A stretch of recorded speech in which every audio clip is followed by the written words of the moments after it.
Chapter 939. In the quiet autumn night of Zetian Palace, a cool breeze was blowing. The maple leaves in the courtyard were scattered all over the ground, making rustling sounds as they rolled along with the wind. The lights in the Phoenix Perching Palace were also swaying along with the gentle breeze. 8 maids stood respectfully at the side. Shangguan Jingyue was holding the scroll presented by the parliament and said, "Your Highness, have you decided?" Qin Yin knelt on the rusted golden carpet. Her palm was enshrouded in light. It seemed that the divine power of light had increased a little. She took a deep breath and opened her flaming eyes a little. She said, "Brother Yu, what do you think?" Lin Muyu sat by the warm stove with a plate full of grapes in her hand.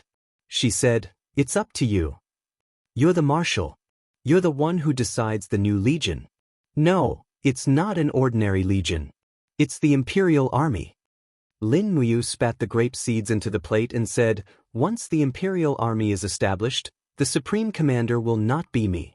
It will be directly commanded by the President of the Congress. So, it's better to ask President Qin Lian about this. It doesn't have much to do with me." "Is the Imperial Army really established to defend the dignity of the Constitution?" Qin Yin said faintly. "At least that's what they say." Lin Muyu smiled faintly. "But who knows? Xiao Yin, you decide for yourself. Whether you agree or disagree, I'll support you. In fact, we don't have to worry too much. Even if the Imperial Army is established, it won't make much of a difference. The warhorses, weapons, magic crystal cannons, and magic crystal crossbows of the Ministry of War have to be signed by me. Even if the Imperial Army is established, I won't approve the magic crystal cannons. I think the elites of the Longdan army camp will be enough to destroy the 400,000 soldiers of the Imperial Army. Then, I'll approve it." Qin Yin said, "It's not a good idea to keep the 400,000 soldiers outside the city. They'll threaten the safety of Lanyan City at any time." "Yes, that's what I think too." Lin Muyu cupped her fists and said, "Xiao Yin, I have another request." Qin Yin narrowed her beautiful eyes and looked at him. She put her hand on Lin Muyu's clenched fist and said with a gentle smile, "Don't be so polite to me. There are only you and me here." Shangguan Jingyue turned around and pretended that she didn't exist. Lin Muyu loosened her grip and wrapped her arms around Qin Yin's slender waist. "I want to appoint a new Minister of War. I want Wei Chou to be in charge of the Ministry of War and Qin Xiling to be in charge of the Weapons Department. I want the entire Imperial military under my control. Otherwise, I'm afraid they'll target me as soon as the Imperial Army is established." "Yes, I approve." Qin Yin chuckled. The next morning, during the morning court session, the Empress's court session didn't conflict with the Imperial Army. Those who attended the court session were all important officials from the 6 ministries and 3 departments. Outside Zetian Palace Hall, Wei Chou, Zhang Wei, and the other generals unsheathed their swords and hung them on the sword rack outside the hall. They removed their boots and were inspected by the Imperial Guards before they could enter the hall. This was a rule that had been in place for thousands of years. However, Lin Muyu and Feng Jixing were allowed to bring weapons into the hall. This was a special pardon from the Empress. Lin Muyu placed her hand on the hilt of the Xinyuan sword and waited for Wei Chou, Sidu Sen, and the others to complete the inspection before they entered the hall together. Not long after, a group of people from the Imperial Army arrived with Chief Qin Lian. Sidu Sen, Wei Chou, Zhang Wei, Luo Yu, and the others exchanged glances with Salam, Su Chengjing, and Zhou Heng. The entire Great Qin court session had been divided into 2 factions. The Empress was on one side while Chief Qin Lian was on the other. "The court session shall begin." The attendant's voice was drawn out. Under the protection of Tang Xiaoxi and Terralin, Qin Yin sat on the throne and waved her hand. Shangguan Jingyue stepped forward and announced, "Chief, Her Highness has approved the proposal to establish the Imperial Army." Qin Lian nodded. Zhuang Yan, Su Chengjing, and the others knelt down excitedly. "Thank you, Your Highness, for your approval." Shangguan Jingyue smiled and said, "However, Her Highness has decided to promote the former Duke of Wei, Wei Chou, to be the Minister of War and Qin Xiling to be the Chief of the Department of Weapons." Zhuang Yan was taken aback and said, "The The Minister of War is such an important position. The appointment of the candidate should be approved by the Imperial Army before it can take effect. This is one of the provisions of the Constitution. Your Highness, please consider it.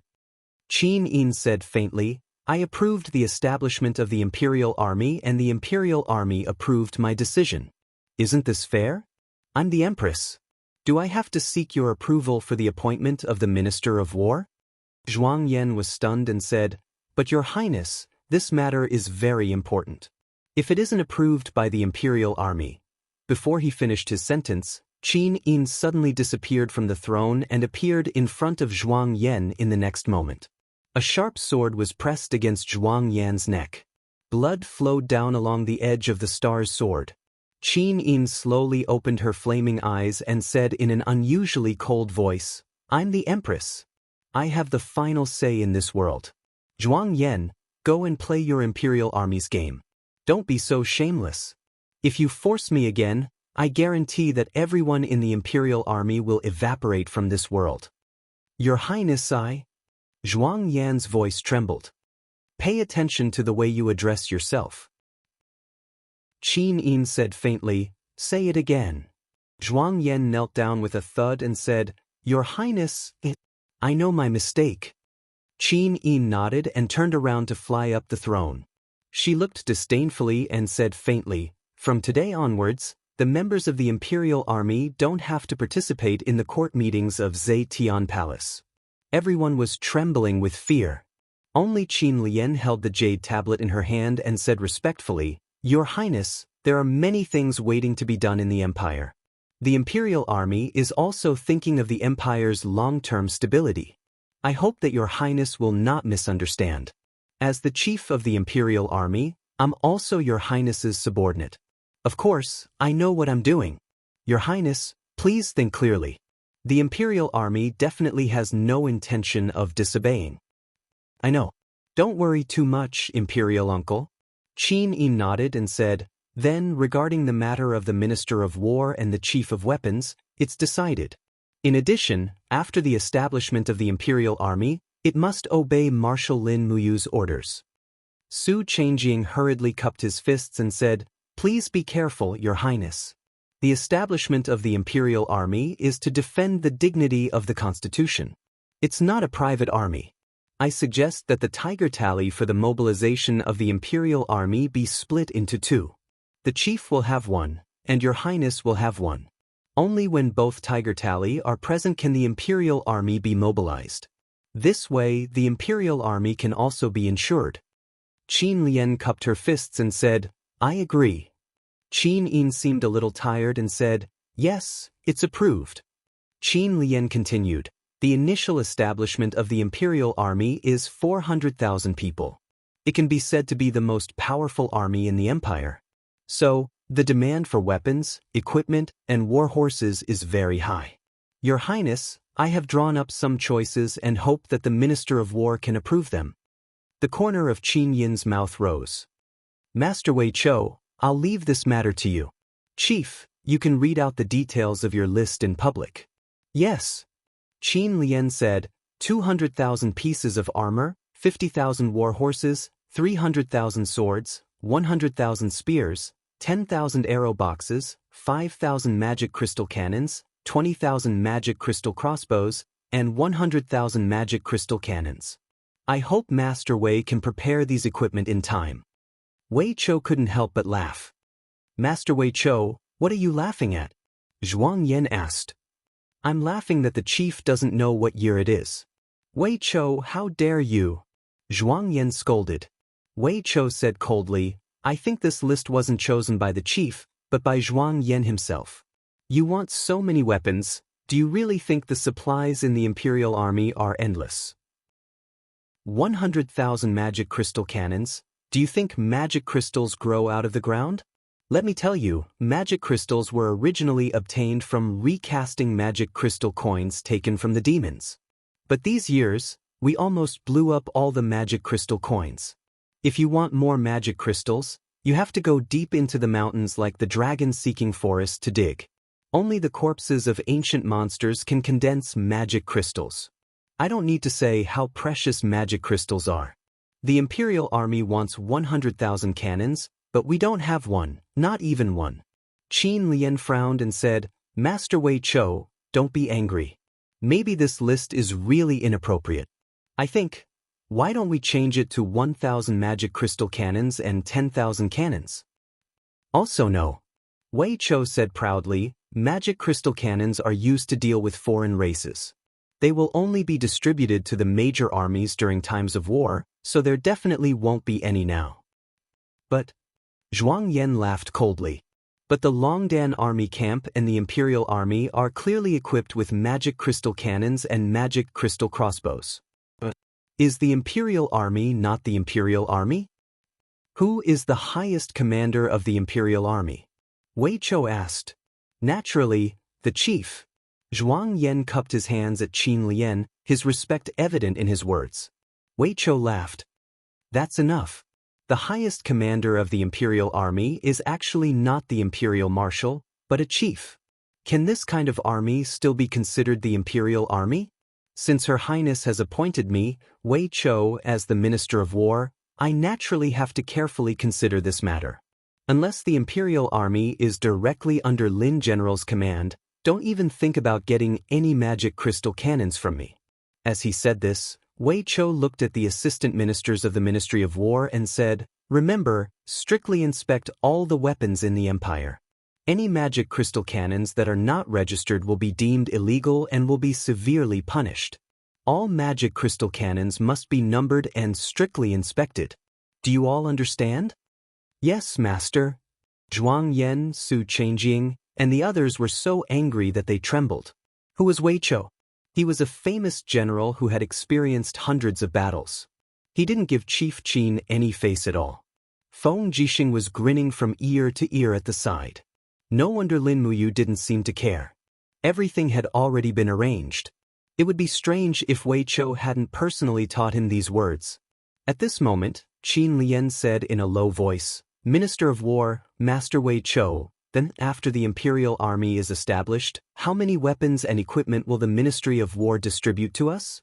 Wei Chou muttered, 500 war horses, 5,000 sets of armor, 10,000 swords, and 8,000 spears. Will Chief take a look at these? After all, the Empire has just gone through a war and lacks resources. You see, even the war horses for Her Highness Yin's carriage can't be of the same color. How can the Imperial Army be too extravagant? Qin Lian took a deep breath and said, If that's the case, then so be it. I will think of a way to deal with the weapons of the Imperial Army. Thank you, Minister of War. When will the equipment and war horses be delivered? Wei Chou also took a deep breath and said, In 6 months. Chapter 940. In the Heaven Pole continent, it had been peaceful for nearly a month. There was no war between the three empires, but more and more troops were gathering at the border, so that the Celestial Empire stationed millions of troops outside the Forest of No Return, which made the Tianji Empire and the Blackstone Empire tremble with fear and sleepless. At night, the roars of beasts could be heard in the silent night sky. Not only were there wild beasts in the Forest of No Return, but there were also the habitat of the demon spirit clan. Even the legendary demon emperor Nusslayer lived in this forest. This was also one of the reasons why the Celestial Empire had not invaded the border. In a camp of white tents, the royal flag was fluttering. In the central tent, Qin Yu invited the officials to a banquet. However, he did not use wine, but tea. Teacups brimming with a faint fragrance were placed on the table in front of the officials, and Qin Yu personally poured tea for each cup on the plate. The officials watched dumbfoundedly, no one saying anything. Ever since Qin Yu, the new emperor, ascended the throne, he had always been so unfathomable. Fully tea can clear the heart and clear the eyes, and it can also keep people calm, so that they won't lose their minds in the face of major issues. Qin Yu said slowly, I think all of you must want to ask why I'm entertaining you with tea. There's no other reason. Good wine can inspire people and unite them, but it can also make people drunk and lose their fighting spirit. At this moment, if we can't maintain our calm, we'll definitely end up with the destruction of our country and the destruction of our families. Dongqing Wang squinted his eyes and said with a smile, Your Majesty is right. Liao Yang, who was wearing a soft armor, also picked up the teacup, took a sip, and said, "Your Majesty's tea is really memorable. I admire you."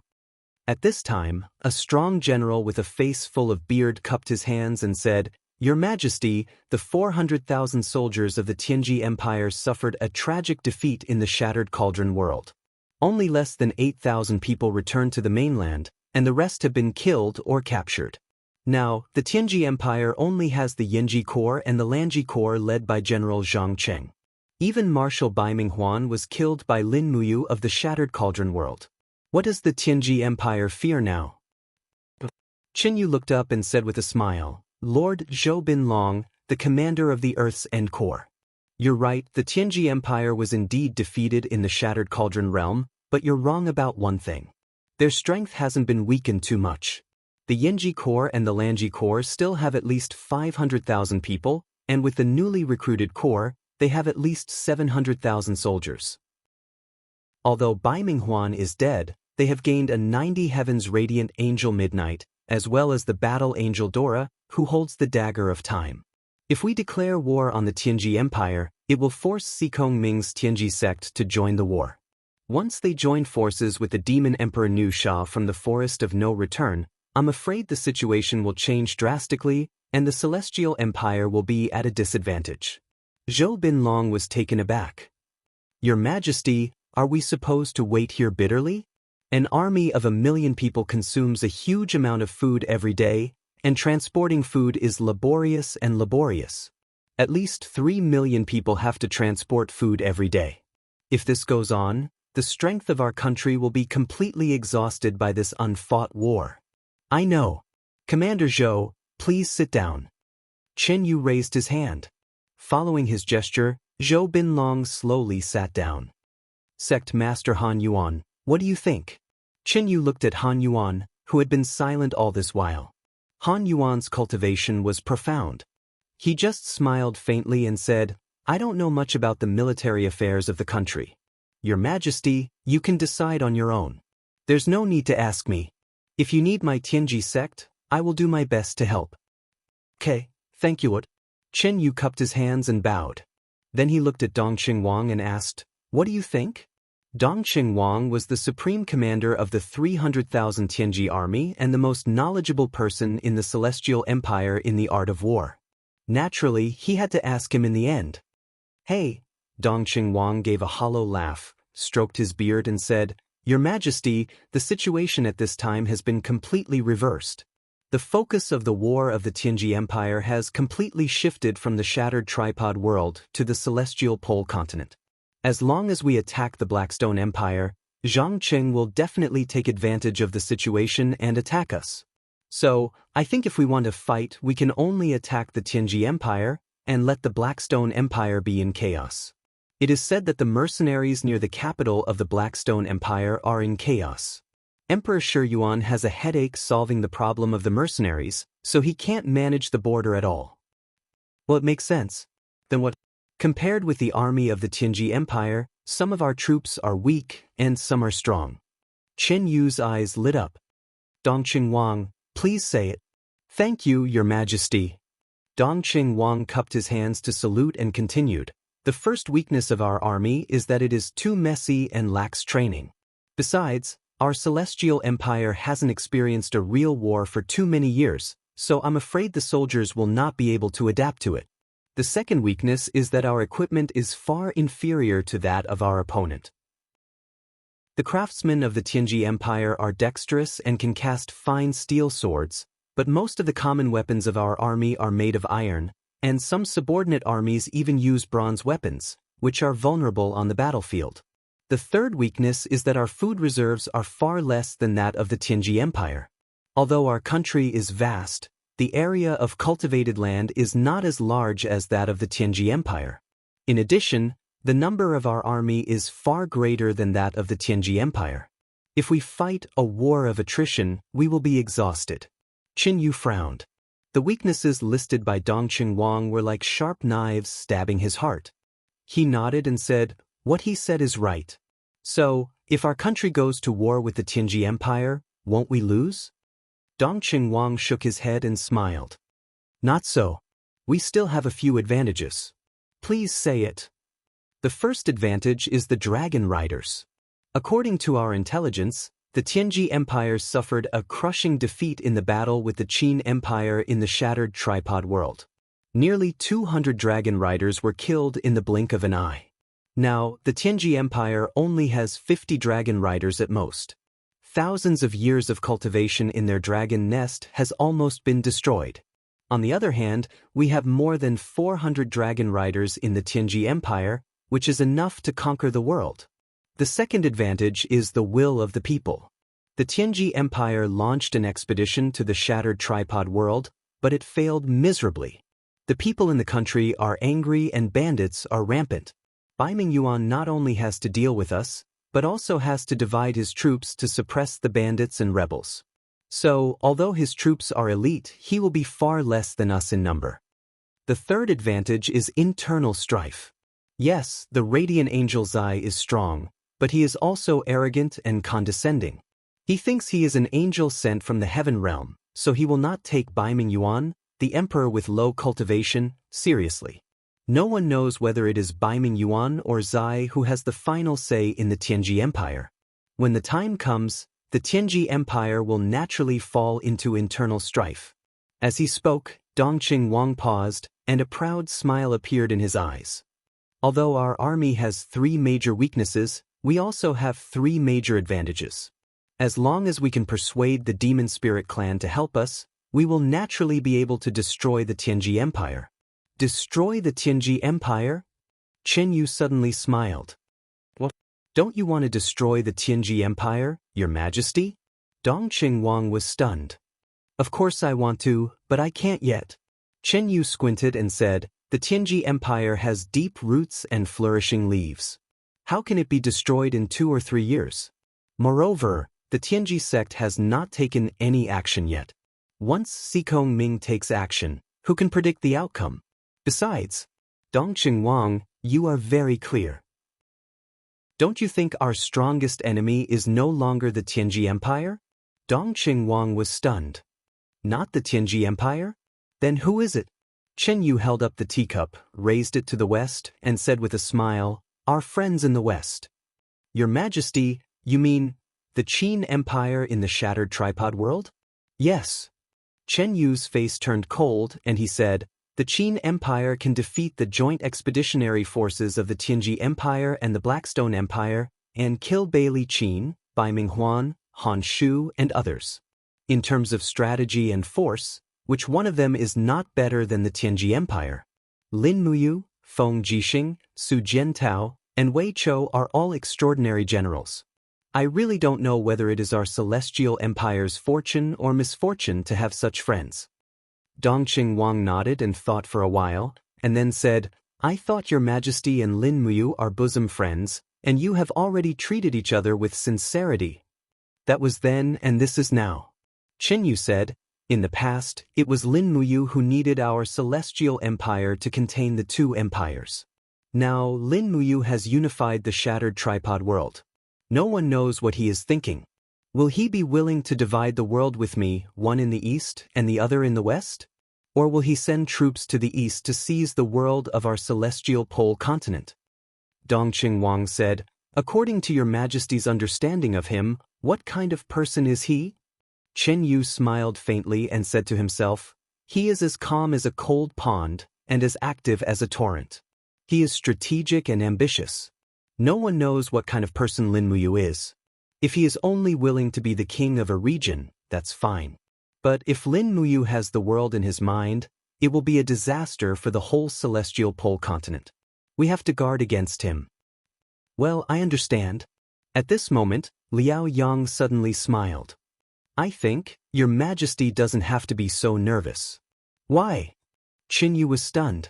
Liao Yang said, according to our latest intelligence, Lin Muyu previously issued an edict that allowed local officials to recruit troops and recover cities on their own. This edict caused more than 100 feudal vassals to appear in the 12 provinces of the Qin Empire, with a total of 700,000 to 800,000 troops. However, these feudal vassals were unwilling to be controlled by Lin Muyu, So they established a national army and even tried to establish a national army to contend against the 100,000 regular troops controlled by Lin Muyu. Now, Lin Muyu has already been forced to strip off his title as the Qin king and demoted to a mere commander. Moreover, even the power of Empress Qin Yin has been divided quite a bit, so the current Lin Muyu should be too busy to take care of himself, so how can he counterattack our celestial pole continent? Chen Yu couldn't help but laugh. He slapped his thigh and said, "Wonderful, wonderful, wonderful. Every family has its own difficulties. I didn't expect that the wise and decisive Lin Muyu would also be so deeply mired in a quagmire. That's great. In this way, we can rush to unify the whole celestial pole continent before Lin Muyu escapes from the quagmire, and we will reign supreme." Yes. Chen Yu looked at Han Yuan and said, "I have decided to go see the demon Emperor Nushi. I hope that sect master will accompany me to make sure everything is safe." Han Yuan cupped his hands. "As you command." Chapter 941. In the forest of no return, the leaves were luxuriant and the moonlight was bright. There was a faint fragrance of fruits in the beautiful wilderness. In late autumn, all the fruits in the forest had ripened. However, at this moment, a heavenly song was floating in the air. There are spirits in the mountains and demons on the ground. Rain falls from the sky and springs on the ground. Gather my race and enjoy the sun and the moon. Kill all the alien races and protect the universe. It was the voice of the demon emperor, Nushi. In the forest, the sound of footsteps was getting louder. Chen Yu changed into a soft armor and cloak. Under the protection of Han Yuan, Liao Yang, and the other cultivators, he slowly approached the high cliff in the distance. They did not fly as a sign of respect to the demon emperor, Nushi. In the sky beside him, there were a few demon king-level demons flying around at a moderate distance. They looked like guards and surveillance at the same time. After a while, when Chen Yu and the rest stepped onto the high cliff, a piercingly cold wind suddenly blew. It was the sound wave attack of the demon emperor, Nushi. "Your Majesty, be careful." Han Yuan instantly moved in front of Chen Yu. He opened his sleeves and an invisible wall condensed in front of him, easily dispersing the attack of the demon emperor. He slowly cupped his fists and said in a deep voice, "The sacred martial emperor of the Celestial Empire, Chen Yu, and the sect leader of the Tianjue sect, Han Yuan, seek an audience with the demon emperor, Nushi."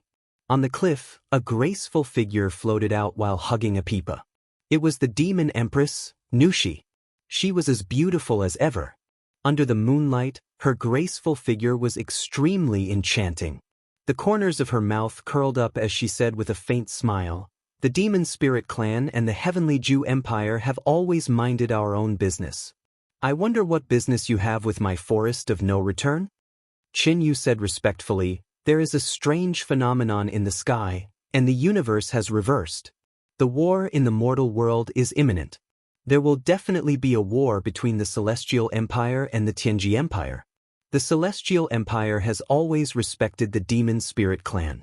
Therefore, Chen Yu has come to the Forest of No Return to ask for an alliance with the Demon Spirit Clan to resist the atrocities of the Tianji Empire." Covenant? Demon Emperor Nushi slowly descended, followed by a few demon kings behind her. She smiled and said, "I think Your Majesty Chen Yu must have misunderstood. Our demon spirit race will not participate in any war. Even if we participate in a war, it will definitely be for the dignity of the demon spirit race. I, Nushi, will not allow my clansmen to die for others. Therefore, Your Majesty Chen Yu, please return. Your Majesty, please listen to me." Chen Yu continued to cup his fists and said unwillingly, "The demon spirit race has always been seen as a thorn in the side by the three empires. Everyone has the right to kill them. However, there are many people who use the demon spirit stone as a catalyst for cultivation. As long as Your Majesty helps me defeat the Tianji Empire, when I, Chen Yu, descend to the world, I will definitely pardon all the demon spirits in the world. I will allow the demon spirits to share the sun, moon, mountains, and rivers with humans. What do you think?" Nushi couldn't help but laugh.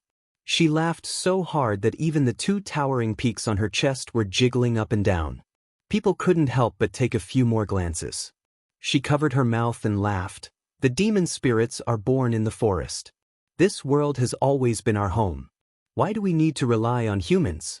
I think Your Majesty Qin, you must have misunderstood. The demon spirits don't want to rely on anyone. Moreover, you said that you will grant us a place to live under the sovereign descent, but I don't believe you. Qin Yu's face turned pale. What do you mean?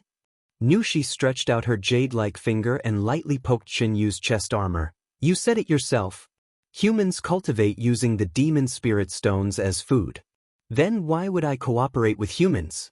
Moreover, in Your Majesty Qin Yu's eyes, I can only see ambition and schemes. I can't see compassion and justice. Compassion and justice? Chen Yu gritted his teeth. Qin Yu have been pardoning the world since the day I ascended to the throne. For the sake of the people, I'm not willing to go to war. If my eyes are not compassion and justice, then who is the ruler of the world? I've seen one person. Yes. Who? Lin Mu. Who? Chen Yu felt as if he was struck by lightning. Han Yuan smiled and said, Your Majesty, let's go. It seems that Your Majesty is really unwilling to cooperate with our celestial empire. Since that's the case, we can only open the way ourselves. Nushi raised her brows. Sect leader Han Yuan, please wait. What do you mean by opening the way ourselves? Han Yuan turned around and said respectfully, the Celestial Empire's millions of troops want to conquer the forest of no return. Right now, it's late autumn and the leaves are withering. Naturally, they will cut down the forest. But as long as we set fire to the east, I think we can turn the forest of no return into a wasteland in half a month. That way, the pythons and beasts in the forest won't be an obstacle for our celestial empire. What did you say? You dare? Nushi gritted her teeth and flew up with her pipa. Her divine power surged as if she would attack at any moment. But Han Yuan was still smiling. His strength wasn't below Nushi's and he wasn't afraid at all. He said calmly, This is what Your Majesty is forcing us to do.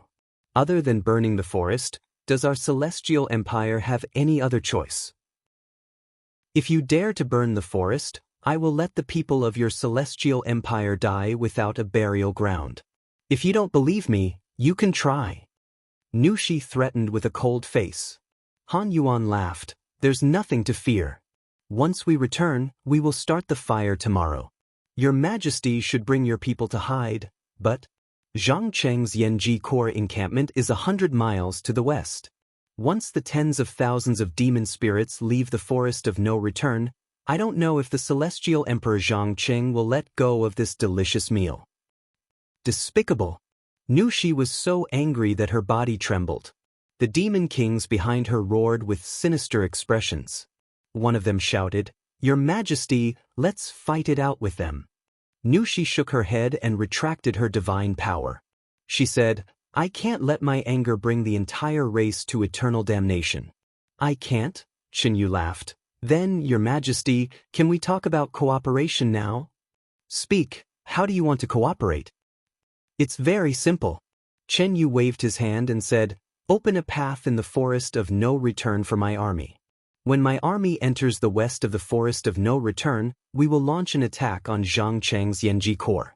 At that time, Your Majesty, please lead the demon race army to assist us from the other side.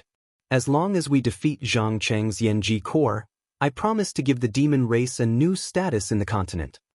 Nushi looked at him coldly and said, This is what you said. I hope that Your Majesty Qin Yu will not go back on his words. Your Majesty, please rest assured. Chen Yu cupped his hands and smiled. Then, I will go back and wait for Your Majesty's news. I won't send you off. After watching Qin Yu and the others fly far away, the demon kings were so angry that they bared their teeth. One of them said, Your Majesty, how can we be threatened by such despicable people? The demon race will be consigned to eternal damnation from today onwards. If they really set the forest on fire, what should we do? Nushi's question made all the demon kings speechless. After a while, Nushi sighed softly and said, Is there any news from the Shattered Cauldron realm? Yes, we bought new information from the merchants. The main forces of the Tianji Empire and the Blackstone Empire have been defeated by the Qin army. The Qin Emperor, Lin Muyu, has found the Empress, Qin Yin, and has reinstated Qin Yin as the Empress. Now that the Shattered Cauldron realm has been unified, the national strength is very weak. I'm afraid it won't be easy for them to counterattack the celestial pole continent. Nushi's beautiful eyebrows glowed with an enchanting luster under the bright moon. She murmured, "It doesn't matter. I have eternal life. I can wait until Lin Muyu leads the army on an expedition to the east. At that time, I will make Qinyu, Han Yuan, and these despicable people die without a burial place." "Your Majesty, you want to form an alliance with the Qin army?" A demon king who looked like a goblin asked, dumbfounded. Nushi smiled faintly, "Not with the Qin army, but with Lin Muyu. But that brat isn't in high demand. I don't think he's as handsome as I am. What do you know?" Nushi rolled her eyes at him disdainfully and said, "Lin Muyu has a righteous aura. Even if he is the ruler of the world, he must be a benevolent ruler. He is definitely not someone that a scheming kid like Qinyu can be compared to. Moreover, Lin Muyu's identity is special. He has the disposition of a supreme being. His sworn brother is the ruler of the Eastern Heaven Realm, and his sworn sister Qin Yin's sister is the blazing angel Shi Yen of the Western Heaven Realm. It can be said that he is the most fragrant person in the entire Eastern and Western Heaven Realms. What do you know? What are you talking nonsense here? Besides, you wouldn't even let a dog eat you. You still have the cheek to say that you are more handsome than Lin Muyu?" The Demon King muttered, "Your Majesty is wise. You can even see through this." Western Heaven Realm. In the middle of the spiritual mountains, a floating continent stood majestically. It was late at night. In the forest, there was a huge rock glowing with a faint golden light. Countless names were faintly discernible on it. But at this moment, the light on many of the names was slowly dissipating and finally disappeared completely. The Shrine Rock. The name of anyone who became a god of the Western Heaven Realm would appear on the Shrine Rock. This rock recorded the glory and decline of the Western Divine Realm. It had been standing for hundreds of thousands of years. On the Shrine Rock, light slowly flickered. Another name was disappearing. In the air, Seraph Shi Yen hovered there with a sharp sword in her hand. Her deep eyes stared at the disappearing name on the rock and murmured, "Is all this worth it?" Ruler Claude said indifferently, "Winner takes all. This is the price. Can't you see it clearly?" Shi Yen smiled faintly, "Lord Ruler, Shi Yen has a request." "Speak." Ruler turned his back to her. "Shi Yen is tired. I want to return to my hometown to rest for a while." "What did you say?" Claude was shocked. East Heaven can make a comeback at any time. Western Heaven Realm is in need of people. Shi Yen, as one of the two blazing angels, how can you just leave like that? Shi Yen tightened her grip on her sword and said, "I'm tired of all this. I want to be quiet for a while." When Claude looked again, he saw that Shi Yen already had 6 bright wings behind her. She had raised her power to the limit. Her divine power was no weaker than his. "Shi Yen, what exactly do you want to do?" Lao Hua on the side was a little panicked. "Ruler, please allow me." Shi Yen knelt down on one knee. Claude let out a long sigh. Fine. You can go." Chapter 942. The Zine Flower Chamber of Commerce grew larger and larger. Rows of shops occupied nearly 300 meters of Tongtian Street. It was divided into 7 auction houses of different sizes. There were also dozens of rice shops and ironware shops. Every day, there was an endless stream of cars coming and going from the Chamber of Commerce. Not only did they sell tomes of the heavenly tomes, weapon embryos, weapons, and other high-grade goods, but they also sold brocades, silk cloths, rice, and other daily necessities. The entire Zine Flower Chamber of Commerce had nearly 50,000 employees. It could be said that the Zine Flower Chamber of Commerce operated at least 10% of the livelihood resources of the people in Lanyan City. Otherwise, the production of Lanyan City alone would not have been able to support millions of people. In the back hall of the Chamber of Commerce, Lin Muyu and Chu Yao sat upright. Jean Xiaotang, who was dressed in a red dress, was no longer the young girl she used to be. She had grown into a charming and beautiful woman. Jean Xiaotang was already 26 years old. Without cultivating, she had become as mature as an ordinary woman. She had lost some of the playfulness of a young girl, but gained some of the charm that a woman should have. Holding the account book in her hand, Jean Xiaotang smiled and said, "Brother Yu, look, this is the annual expenditure and income of the Chamber of Commerce. But this is the general account book. There are more than 100 detailed accounts. If you want to check them, I'll take you to see them." "No need." Lin Muyu took the account book and said with a smile, "Xiaotang, you sit down too." Jean Xiaotang sat down in the chair beside him with a smile. She turned sideways and craned her neck to look at the way Lin Muyu flipped through the account book. "You've worked hard all these years, Xiaotang." Lin Muyu flipped through the book and said, "If it wasn't for your help, the economy of Lingdong province would not have recovered so quickly, and we would not have been able to contend against the Tianji Empire for so long. You've helped me a lot with the issue of military provisions. Thank you so much." Jean Xiaotang's eyes turned red. "Brother, you're the only family I have. If you hadn't brought me out of the slums, I don't know what I'd be like now. It's only right for me to do these things for you. Besides, I'm just the shopkeeper of the Chamber of Commerce. You're the owner of the Chamber of Commerce. You have the final say on how the money and provisions should be used." "No." Lin Muyu closed the account book and looked at her. "Xiaotang, you are the owner of the Purple Flower Merchant Guild. You have been for a long time. This guild should belong to you." "Huh." Jean Xiaotang's jaw dropped. Chu Yao smiled at the side. "All right, don't check the accounts as soon as you meet. Let's talk about something else. Xiaotang is not young anymore. Do you have any young masters in mind?" Jean Xiaotang's face instantly turned red. Lin Muyu smiled cheerfully. "It seems that there must be. Tell me, which family is it? I'll help you find out. If they are willing, I'll be your matchmaker." "No, I didn't." Jean Xiaotang stamped her feet, her face red. Lin Muyu raised her eyebrows and said, "Steward Su, I'm embarrassed to say it. Tell me, which young master has caught my eye?" Steward Su Fu said with a smile, "Lin General, it's Zhu Yan, the son of Zhu Tong, the assistant minister of the Ministry of Revenue. Young Master Zhu Yan is talented in both literature and martial arts. Moreover, he's a good writer. It's said that he's written a middle-grade earthly book not long ago. Young Master Zhu Yan often comes to the Chamber of Commerce to look for weapon embryos and martial arts manuals, so he's familiar with young Mississippi. But I don't know what young Master Zhu Yan thinks. Does he also like young Miss Zhu Yan?" Lin Muyu pondered. "Why does this name sound so familiar?" Chu Yao reminded, "He's one of the members of the National Assembly, and the person he supports is Chief Qin Lian. You have to be careful." Lin Muyu was stunned. Jean Xiaoting hastily said, "There's no need, Brother Ayu. Xiaotang's personal matters can be solved by myself. Brother Ayu doesn't need to trouble himself for me. If young Master Zhu's matter spoils Brother's matter, then Xiaotang deserves to die 10,000 times over." "No, that's a different matter." Lin Muyu waved her hand and said, "It's rare for Xiaotang to take a fancy to a man after so many years, and I'm not young anymore. It's not good for me to be alone. Let me talk to him.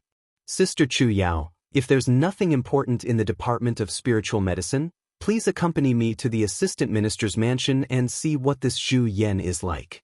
If he's good, I believe there won't be any problems when we propose a marriage for Xiaotang." Chu Yao readily agreed.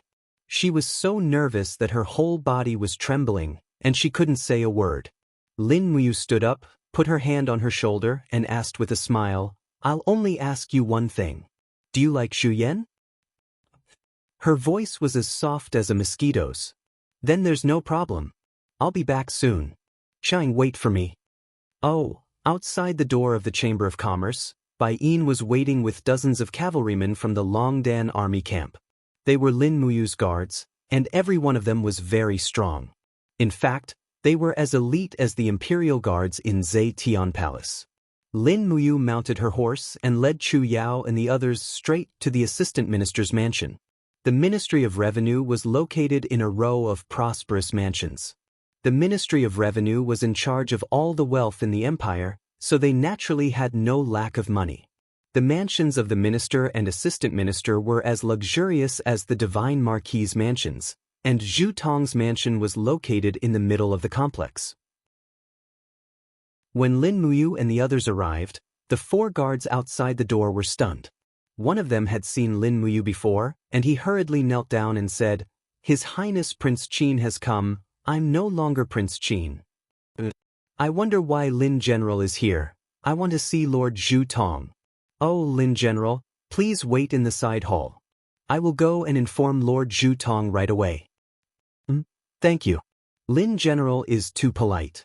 You are too humble." Not long after Lin Muyu, Chu Yao, Bai Yin, and the others entered the side hall, a man dressed in court attire arrived.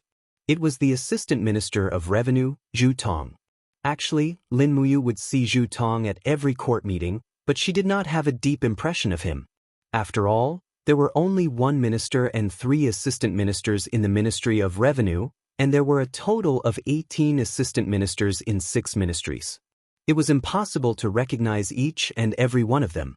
On the contrary, Zhu Tong knew Lin Muyu very well. He knelt down on one knee and greeted, "Your subordinate Zhu Tong greets Lin General." "Lord Zhu Tong, please rise. There is no need to be so polite."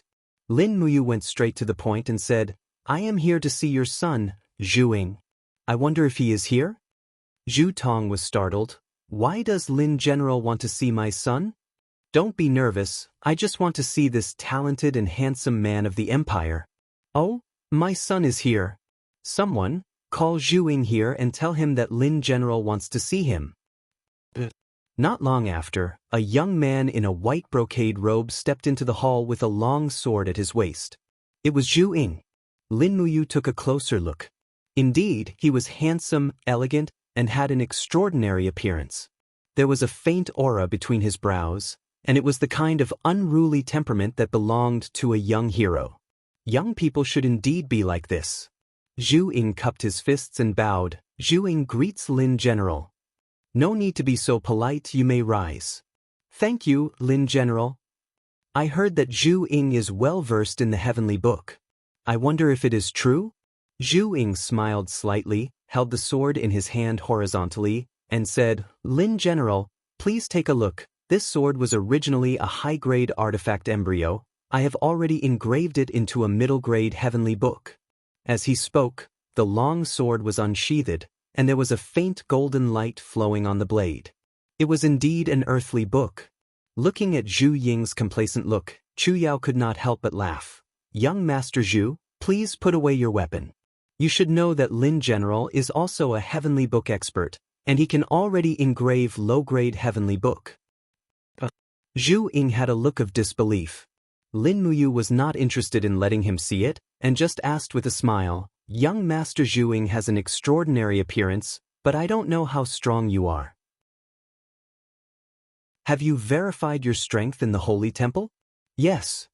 Zhu Ying nodded and said, "I have just verified it in the Holy Temple 3 days ago, and my cultivation base is at the first level of the heavenly realm at level 62. As he spoke, Zhu Ying suddenly raised his palm, and suddenly a great fighting spirit enshrouded it, and said, "Lin General, do you need any other proof?" "There's no need." Lin Muyu smiled happily. "It's not easy to have such a cultivation base at such a young age. How old are you, young Master Zhu Ying?" "I'm 28 years old this year." "Oh, it's really the time when you're young and vigorous." Lin Muyu laughed, thinking that she was actually 35 years old. Although she did not look old, her mind was as still as a cold pool, and she could no longer show off like Zhu Ying. She could not help but sigh in her heart. Time really made people grow old, and she did not know if it was a good thing. Zhu Ying cupped his fists and said with a smile, "I know that Lin General is a god state strong, and his strength is unfathomable. If I can get some advice from Lin General, it will be my life's blessing." "Advice?" Lin Muyu shook her head and smiled. "Forget it, I really don't know what I can give you. You practice hard, and you will definitely become a great person in the future." Zhu Ying was stunned. "Why?" Chu Yao was a little displeased and said, "You is a god king, and you are just a heavenly master. You doesn't know how to teach you at all, and what he knows is impossible for you to understand with your current cultivation base. Do you understand? Zhu Ying was stunned. Zhu Tong hurriedly said, I see. Thank you, Great Deacon Chu Yao, for your advice. Also, Lin General, please stay in my house tonight, and I will hold a banquet to entertain you. It's rare for Lin General to come, and your presence brings light to my humble dwelling. No need, thank you, Lord Zhu Tong, for your kindness. Lin Muyu looked straight at Zhu Ying and said, I actually came here today for one thing. Young Master Zhu Ying, you should know Jin Xiaotang of the Xin Flower Chamber of Commerce, right? Yes, I do. Although Jin Xiaotang is not related to me by blood, I have always treated her as my younger sister. What do you think of her, young Master Zhu Ying? Miss Xiaotang is smart and virtuous, and she is also the owner of the Xin Flower Chamber of Commerce. She has an endless stream of suitors, so she is naturally one of the top beauties in Lanyan City. But why does Lin General ask this? Lin Muyu smiled brightly. It's nothing, Xiaotang likes you, so I came to ask. If young master also likes Xiaotang, why don't we get married, and I will personally propose marriage. What do you think? Zhu Tong was overjoyed. Really? Really? Oh, hurry up and kneel down to express your gratitude. Our Zhu family is really blessed. Zhu Ying hurriedly knelt down. Thank you, Lin General, for the marriage. I admire Miss Xiaotang very much. This is not a matter of a day or two. That's good, but I have a condition. What condition? Zhu Ying, you must withdraw from the Congress, and you must not mix with the people of the Congress, otherwise I cannot entrust Xiaotang to you. Zhu Ying was stunned. Lin Muyu said lightly, I don't want to fight with you in the future. If so, I will feel guilty to shout. Zhu Tong hurriedly said, Please rest assured, Lin General, my son will submit a letter of withdrawal from the Chamber of Commerce tomorrow. Please rest assured, Lin General. Zhu Tong, the Assistant Minister of the Ministry of Revenue, was still the one who understood the current situation. Although the Congress was in the limelight for the time being, an official of his rank was well aware that the future of the empire was still in the hands of Qin Yin, Lin Muyu, Feng Jixing, and Tang Xiaoxi. As for the others, they were just foils. No matter how glorious the Congress was, it was destined to fall one day. Chapter 943. 3 days later, Zhu Ming and Jin Xiaotang got married. Most of the officials in the imperial court went to congratulate them, including Chief Qin Lian, Minister of War Wei Chou, Feng Jixing, Zhuang Yan, and others. Lin Muyu personally presided over the wedding. This was the first time in her life, and the one she married was Jin Xiaotang, whom she regarded as her younger sister. The marriage customs in Great Qin were different from those in modern times. There was no red carpet or church ceremony, only traditional marriage customs. Jin Xiaotang, who was dressed up as a bride, looked extremely beautiful. Chu Yao and Tang Xiaoxi were jealous. Which woman didn't want to marry their beloved one day? Tang Xiaoxi looked up and saw that her beloved was presiding over the wedding. She was so heartless that she was grinning from ear to ear. Tang Xiaoxi couldn't help but smile. Perhaps this was life, the life she had always yearned for. The ceremony is done. Lin Muyu waved her hand and walked up to Jin Xiaotang. She grabbed her little hand and stuffed a piece of imperial edict into her hand. Here, this is a gift from me to you, she said. Jin Xiaotang was stunned. She opened it and saw that it was an imperial edict about Zhu Ming's promotion to the Assistant Minister of the Ministry of War. Since Lin Muyu asked him to withdraw from the parliament, there must be other compensations. However, the Zhu family didn't expect that the compensation would be so generous. The Assistant Minister of the Ministry of War was much more important than Zhu Tong's position as the Assistant Minister of the Ministry of Revenue. After all, military power was the way of the king. Zhu Ming looked at Lin Muyu excitedly and said, Lin General, why, are you not willing to serve the nation? I am willing. Zhu Ming knelt on one knee. I will risk my life for you. Ah, that's good. Treat Xiaotang well in the future. If you betray her. Lin Muyu looked at Zhu Tong and the others with a smile and said, I will exterminate your entire family. Chu Yao curled her lips. Hey, Don't say such things on such an occasion. Zhu Tong and the rest broke out in cold sweat. Everyone knew that Lin Muyu's words were absolutely not a joke. Lin Muyu then looked at Jin Xiaotang and said, "Xiaotang, from now on, you're someone else's daughter-in-law. Remember to be filial to your elders and don't throw a tantrum. If you've suffered any grievances, endure it if you can. If you can't, come to me and complain, understand?" Jin Xiaotang cupped her hands and said, "Thank you, older brother. However, older brother can rest assured. Although Xiaotang will be staying in the assistant minister's residence in the future, I will be working for the Zine Flower Merchant Guild during the day. Xiaotang knows this very well. Home belongs to home, and the Zine Flower Merchant Guild belongs to the Zine Flower Merchant Guild." Then I'm relieved," Lin Muyu said happily. She was really relieved. If Jin Xiaotang didn't know what to do, the Zine Flower Chamber of Commerce would become her dowry. In that case, Lin Muyu and Qin Yin would suffer a great loss, and the biggest winner would be Zhu Ming. In fact, from a practical point of view, Lin Muyu hoped that Jin Xiaotang would never marry and run the Chamber of Commerce well. But from a moral point of view, Lin Muyu hoped that Jin Xiaotang could have a husband, so that she wouldn't have to wander alone in Jianghu when her family was so big, which was unfair to her. The guests took their seats, and a group of officials congratulated Lin Muyu one after another. Lin Muyu, on the other hand, was drinking cup after cup of wine. Marrying his younger sister was not a happy event in life. As her brother, he always felt that it was best for his younger sister to stay by his side. That way, he could always protect her. Once she got married, he would not be able to control many things anymore. Unfortunately, Jin Xiaotang already had someone she liked, so Lin Muyu could not always tie her down. On this night, Lin Muyu and Feng Jixing were both drunk, dead drunk. Late at night, Chu Yao and Tang Xiaoxi both returned, leaving only Lin Muyu, Feng Jixing and Qin Yan. The war horses were handed to the guards, and the guards dispersed. The three people walked on the quiet heavenspan street.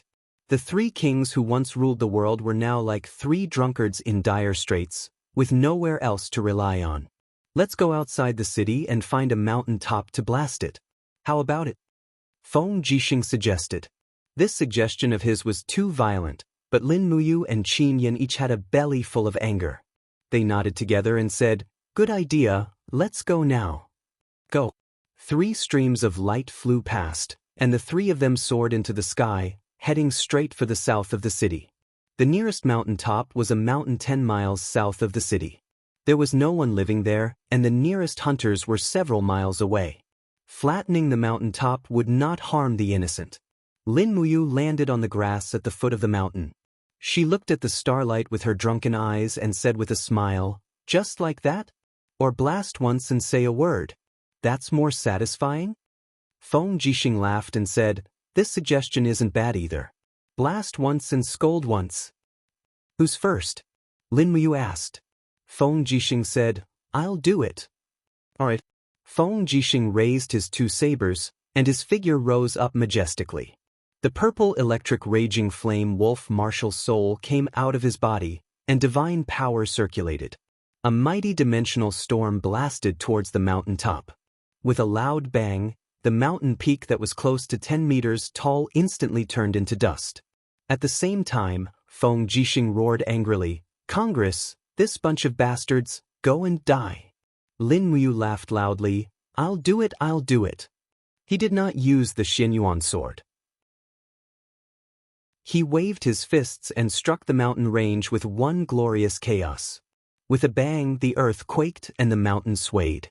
The mountain rapidly cracked open, and at the same time, the suffocating feeling in his chest seemed to lessen significantly. He said loudly, "Zhuang Yan, this bastard, I really want to blast his head into smithereens like this mountain." He rapidly landed on the ground and patted Qin Yan's shoulder. "Ah Yan, it's your turn." Qin Yan pulled out his sword and flew up. The dragon scale armor martial soul emitted a resplendent light that lingered around his body, and he slashed his sword down towards the mountain top. His divine power was vast and mighty, and it almost sliced off the entire mountain top.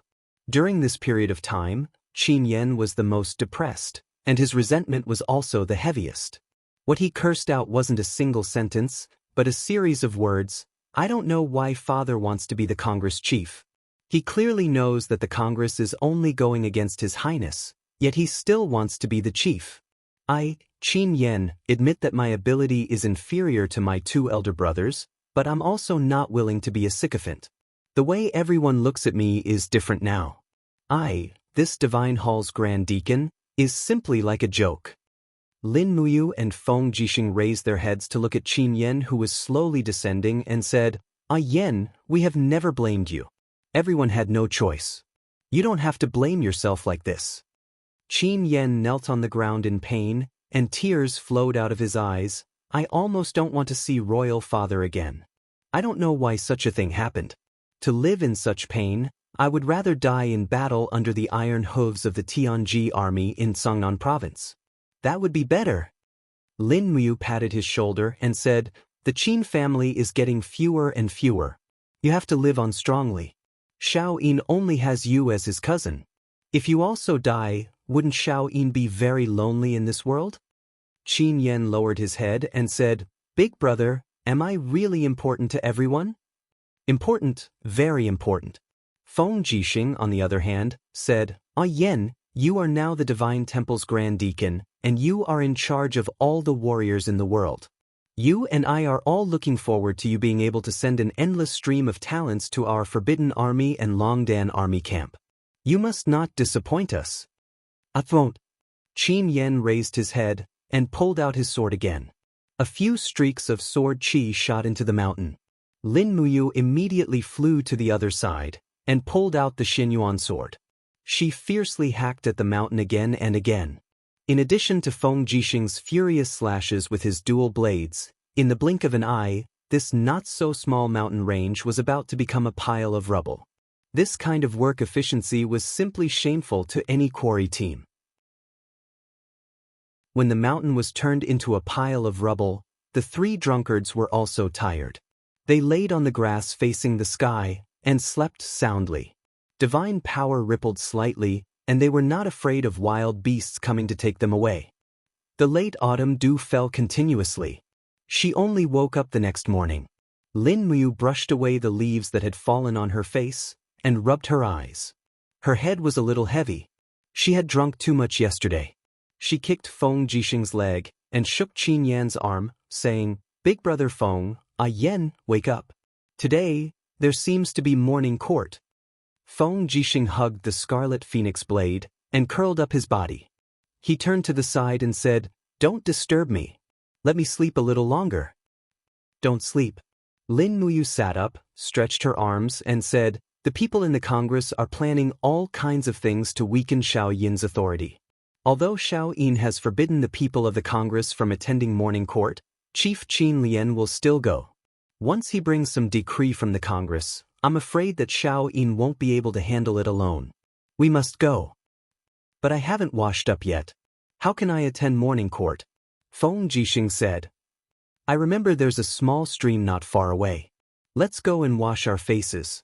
Isn't there a stall selling wontons opposite the Divine Palace in the Imperial Capital? Let's wash our faces, eat something, and then go to the morning court. We should be able to make it in time. All right, this is too casual, Qin Yen grinned, but it looks very interesting. The three of them came to the small stream and washed up in the clear stream. Then they flew into Lanyan City. Under the gazes of a group of commoners who looked as though they had seen ghosts, they descended from the sky. They sat down casually, and each of them ate 3 bowls of wontons. Then, they shattered the void and went straight to Zetian Palace. When the 3 of them stepped into Zetian Palace, they had just made it in time when Shangguan Jingyue rang the bell. With a few quick steps, Lin Muyu, Feng Jixing, and Qin Yen arrived at the front of the crowd of officials. Qin Yin sat on the throne in a dignified manner, but she couldn't help sniggering, Big brother you, oh no, Lin General, why did you come in such a hurry? Lin Muyu said, I didn't return last night. Qin Yin's delicate brows knitted slightly, and she said, Where is the Imperial Capital City Patrol officer? Your subject is here. Do you think it's feasible to draft an imperial edict and ban all entertainers, restaurants, and so on within the imperial capital's boundaries? Qin Yin was jealous. This was terrible. How many straightforward youths like Zhang Wei would be implicated? Feng Jixing nodded, and he said with a low voice, Look at how cute Her Highness Yin is when she's jealous. Lin Muyu was expressionless. You still say that? It's all your fault. He raised his head and said respectfully, Your Highness, we didn't go to drink with prostitutes. Instead, we got drunk in the jungle outside the city and slept outside for a night. Qin Yin's pair of delicate eyes with a faint flame swept around. After confirming, she said, That's good. Shangguan Jingyue covered her mouth and laughed, then announced, If there's anything, please report it to the emperor. Qin Ao immediately stepped forward, holding a jade scepter in his hand, and said, There are bandits causing trouble in the dragon-seeking forests Dragon Rocky Mountain. The National Army requests to go and eliminate them. I hope your highness will approve. The National Army, were they trying to train their soldiers? Qin Yin squinted her beautiful eyes and asked Lin Muyu, and Lin Muyu nodded. Okay, permission granted. Lin Muyu stood quietly beside Qin Ao. He wanted to see what the National Army was trying to do. Chapter 944. Rustle, rustle, rustle. The demon spirit stone in his palm continued to spin rapidly and finally turned into strands of spiritual energy that seeped into his body. Lin Muyu didn't know how many Tier 4 demon spirit stones he had refined. The 100% absorption rate was very beneficial to him, and the abundant spiritual energy in his body made him feel exceptionally comfortable. He couldn't help but open his mouth and let out a breath. The power in his body seemed to have broken through some kind of limit. What? The barrier in his dantian was instantly broken. An extremely warm stream of air was produced in his body and flowed through every blood vessel. Finally, he broke through to the 50th Grotto Heaven stage. Lin Muyu suddenly felt as if his soul had suddenly opened up. Scenes of the divine world appeared in front of him. It was as if he was there in person. He couldn't help but feel a little excited. These were all illusions of stepping into the 50th Grotto Heaven stage. The warm stream in his body became more and more quiet, as if it had already taken root in his body. Congratulations, big brother you. You have broken through to the 50th Grotto Heaven stage. At the side, Qin Yin, who stayed up all night to protect Lin Muyu, couldn't help but feel happy. Tang Xiaoxi also smiled happily and said, Quick, tell me, did you comprehend any ability? I think so, but I also don't. Lin Muyu frowned and said, Why do you sound so mysterious? Do you have it or not? Tang Xiaoxi snuggled up to Qin Yin and asked, Xiao Yin, you are also at the 50th Grotto Heaven stage. Did you comprehend any ability when you broke through to the 50th Grotto Heaven stage? Qin Yin shook her head and said, It is said that the 50th Grotto Heaven stage is the most difficult to comprehend ability. Only 3 to 5 out of 10,000 gods are lucky enough to obtain an ability called healing. This ability can heal the body of a god and restore a large amount of god power in an extremely short period of time. As far as I know, there are not many people who have this ability. Even Sister Haiyan and Seraph Eva don't seem to have this ability. Do you feel the different power in your body? It seems so. Lin Muyu opened her palm and activated her divine power. Instantly, a milky white glow appeared, making Qin Yin and Tang Xiaoxi feel like they were bathing in the spring breeze. Is this the power of healing? Tang Xiaoxi's beautiful eyes widened as she reached out and gently held Lin Muyu's hand. Instantly, a gentle and calm energy seeped into her body. She felt a numbing sensation, and the meridians and bones that were damaged due to the demon god transformation were actually slowly being healed. Instantly, Tang Xiaoxi's body trembled, and Lin Muyu was also stunned. Qin Yin seemed to have understood something as well. She murmured, It can't be. Big brother, you really has the help of God and has comprehended the cure? Lin Muyu nodded and said, It seems so. Xiao Shi, how do you feel now? Tang Xiaoxi held Lin Muyu's hand tightly and closed her eyes. In a gentle voice, she said, What a warm power. It seems to be healing the internal injuries caused by the demon god transformation. Wonderful, wonderful. These internal injuries have troubled me for a long time. I thought they would accompany me for the rest of my life. In fact, Lin Muyu could also feel the internal injuries in Tang Xiaoxi's body. Many parts of her bones were already twisted and dislocated. The damage caused by the demon god transformation was simply too great. However, in order to resist a strong enemy, she still transformed without hesitation. Thinking of this, Lin Muyu couldn't help but feel distressed. She said, "Xiaoxi, why didn't you tell us?" Tang Xiaoxi's body trembled. "I forgot. This reason?" Lin Muyu was a little speechless. Qin Yin said with concern, Can you completely heal Xiaoxi's internal injuries?" Maybe I can, but I'm afraid I can't do it in a short period of time. It will take a long time." Lin Muyu looked at Tang Xiaoxi's comfortable appearance and said, "Xiao Yin, I want to hug Xiaoxi to sleep tonight. We must maintain skin-to-skin contact in order to continue healing her injuries." Tang Xiaoxi immediately blushed and said, "Tui, Mu, you're really one-track-minded. How could you say something like that to Xiao Yin?" Qin Yin stood there in a daze, not knowing what to say. This time, Lin Muyu learned to be smart. She pulled Qin Yin's little hand and said, "There's a bedroom in the southwest side hall of Zetian Palace. The bed in there is very big, enough for 3 people. It's late autumn now and the nights are very cold. Why don't we sleep there? We can sleep together and we can also heal Xiaoxi's internal injuries. What do you think, Xiao Yin?" Qin Yin's face turned red. I'm afraid, what if someone sees us? We can just break through the void and go there, stupid." "Oh," Qin Yin smiled slightly. "All right then, I'm fine with it. What about Xiaoxi?" Tang Xiaoxi put on a helpless look. "I'm injured anyway. I'm only sleeping with the 2 of you to heal my injuries. As for the 2 of you, do as you see fit. Don't be too loud." "What are you thinking, stupid girl?" Qin Yin chuckled. Tang Xiaoxi chuckled and said, "Then let's hurry up and go. It's already midnight." But 3 rays of light flashed by. In the next moment, 3 people appeared in the southwest side hall. The purple light in the bedroom attracted the attention of those outside. A familiar voice sounded, "Who's there?" It was the Tiger Guard commander of the Imperial Guards. Qin Yin regained her dignified voice and said, "It's me. I'll be resting here tonight. Commander Su, bring some men to guard the gate of the side hall. There's no need to leave anyone nearby." "Yes, Your Highness. I'll do it immediately." Amidst the sound of footsteps, a few Imperial Guards left with the palace maids. Qin Yin heaved a sigh of relief and glared at the other 2. "See, I almost died because of you," Tang Xiaoxi said with a smile, "but it seems that you are still quite calm. Our Xiao Yin is indeed fearless in the face of danger. This kind of ability to adapt to changing circumstances is worthy of Her Royal Highness." "You're still talking." Qin Yin pouted, Hurry up and get on the bed to treat your injuries."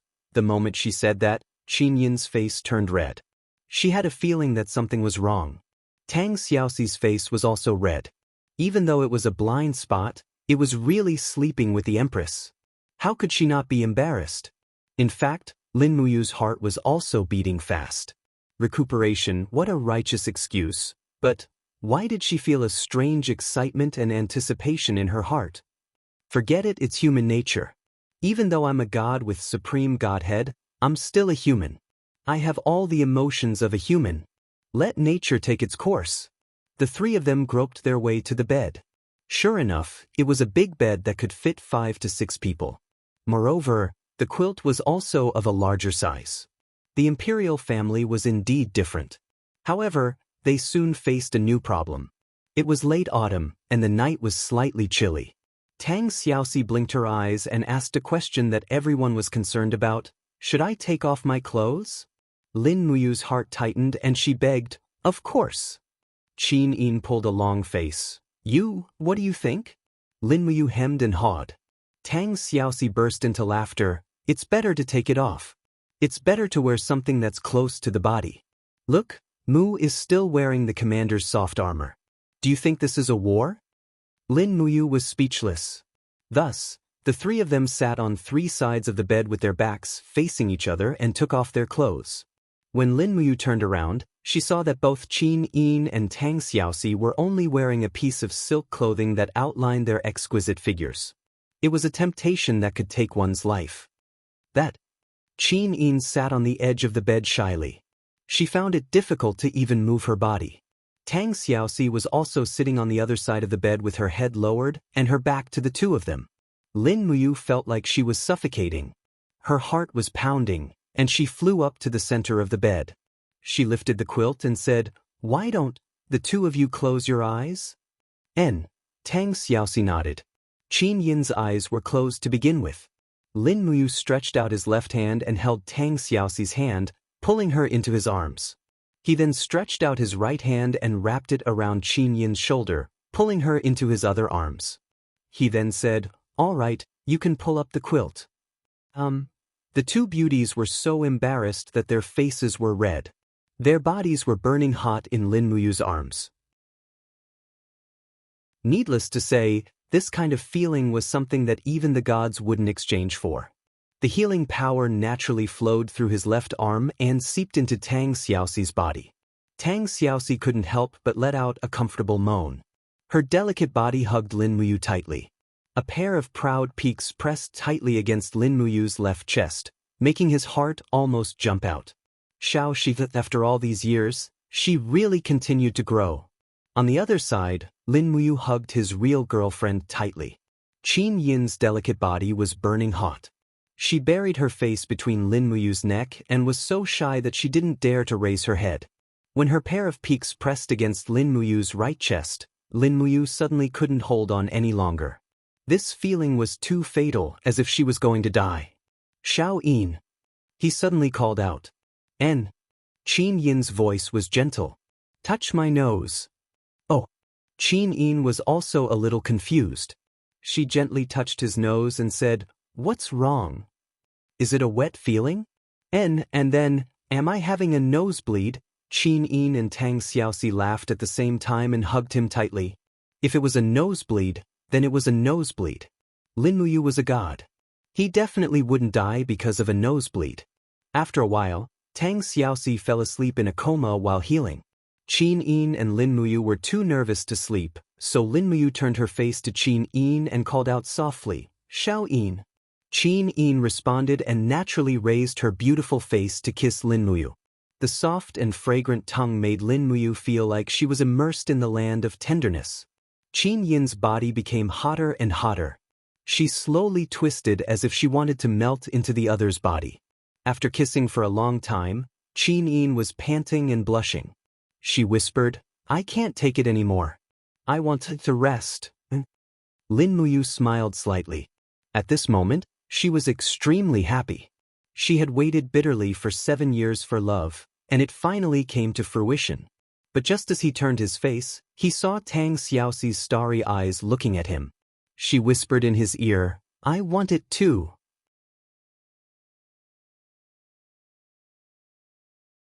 Chapter 945. Dragon Rocky Mountain was once the birthplace of the Longdan army camp, but after many years, it had fallen into disrepair. The houses had collapsed, and the civilians who gathered there had dispersed. The entire mountain had become an abandoned mountain. However, in recent months, it had been occupied by a group of mountain bandits, who had resumed their business without any capital. However, this business did not last long, and they were soon targeted by the National Army. In the middle of the night, the densely packed National Army appeared at the foot of Dragon Rocky Mountain, their banners fluttering in the wind. However, the soldiers' uniforms were not neat. The national treasury was empty, and there was not enough cloth and armor to equip the National Army, which was claimed to have 500,000 soldiers. Most of the soldiers were still wearing the clothes that they had when they came from various provinces. Many of them were even dressed like hunters and farmers. Their equipment was not very good either. Rusty iron swords, cracked halberds, and so on could be seen everywhere. The National Army needed to be re-equipped. This was an urgent matter, and it was also the top priority for Zhuang Yan, the National Army's commander. Under the starlight, Zhuang Yan, dressed in a military uniform, looked at the lights on the mountain from afar, and said, "How many people are there in this group of mountain bandits?"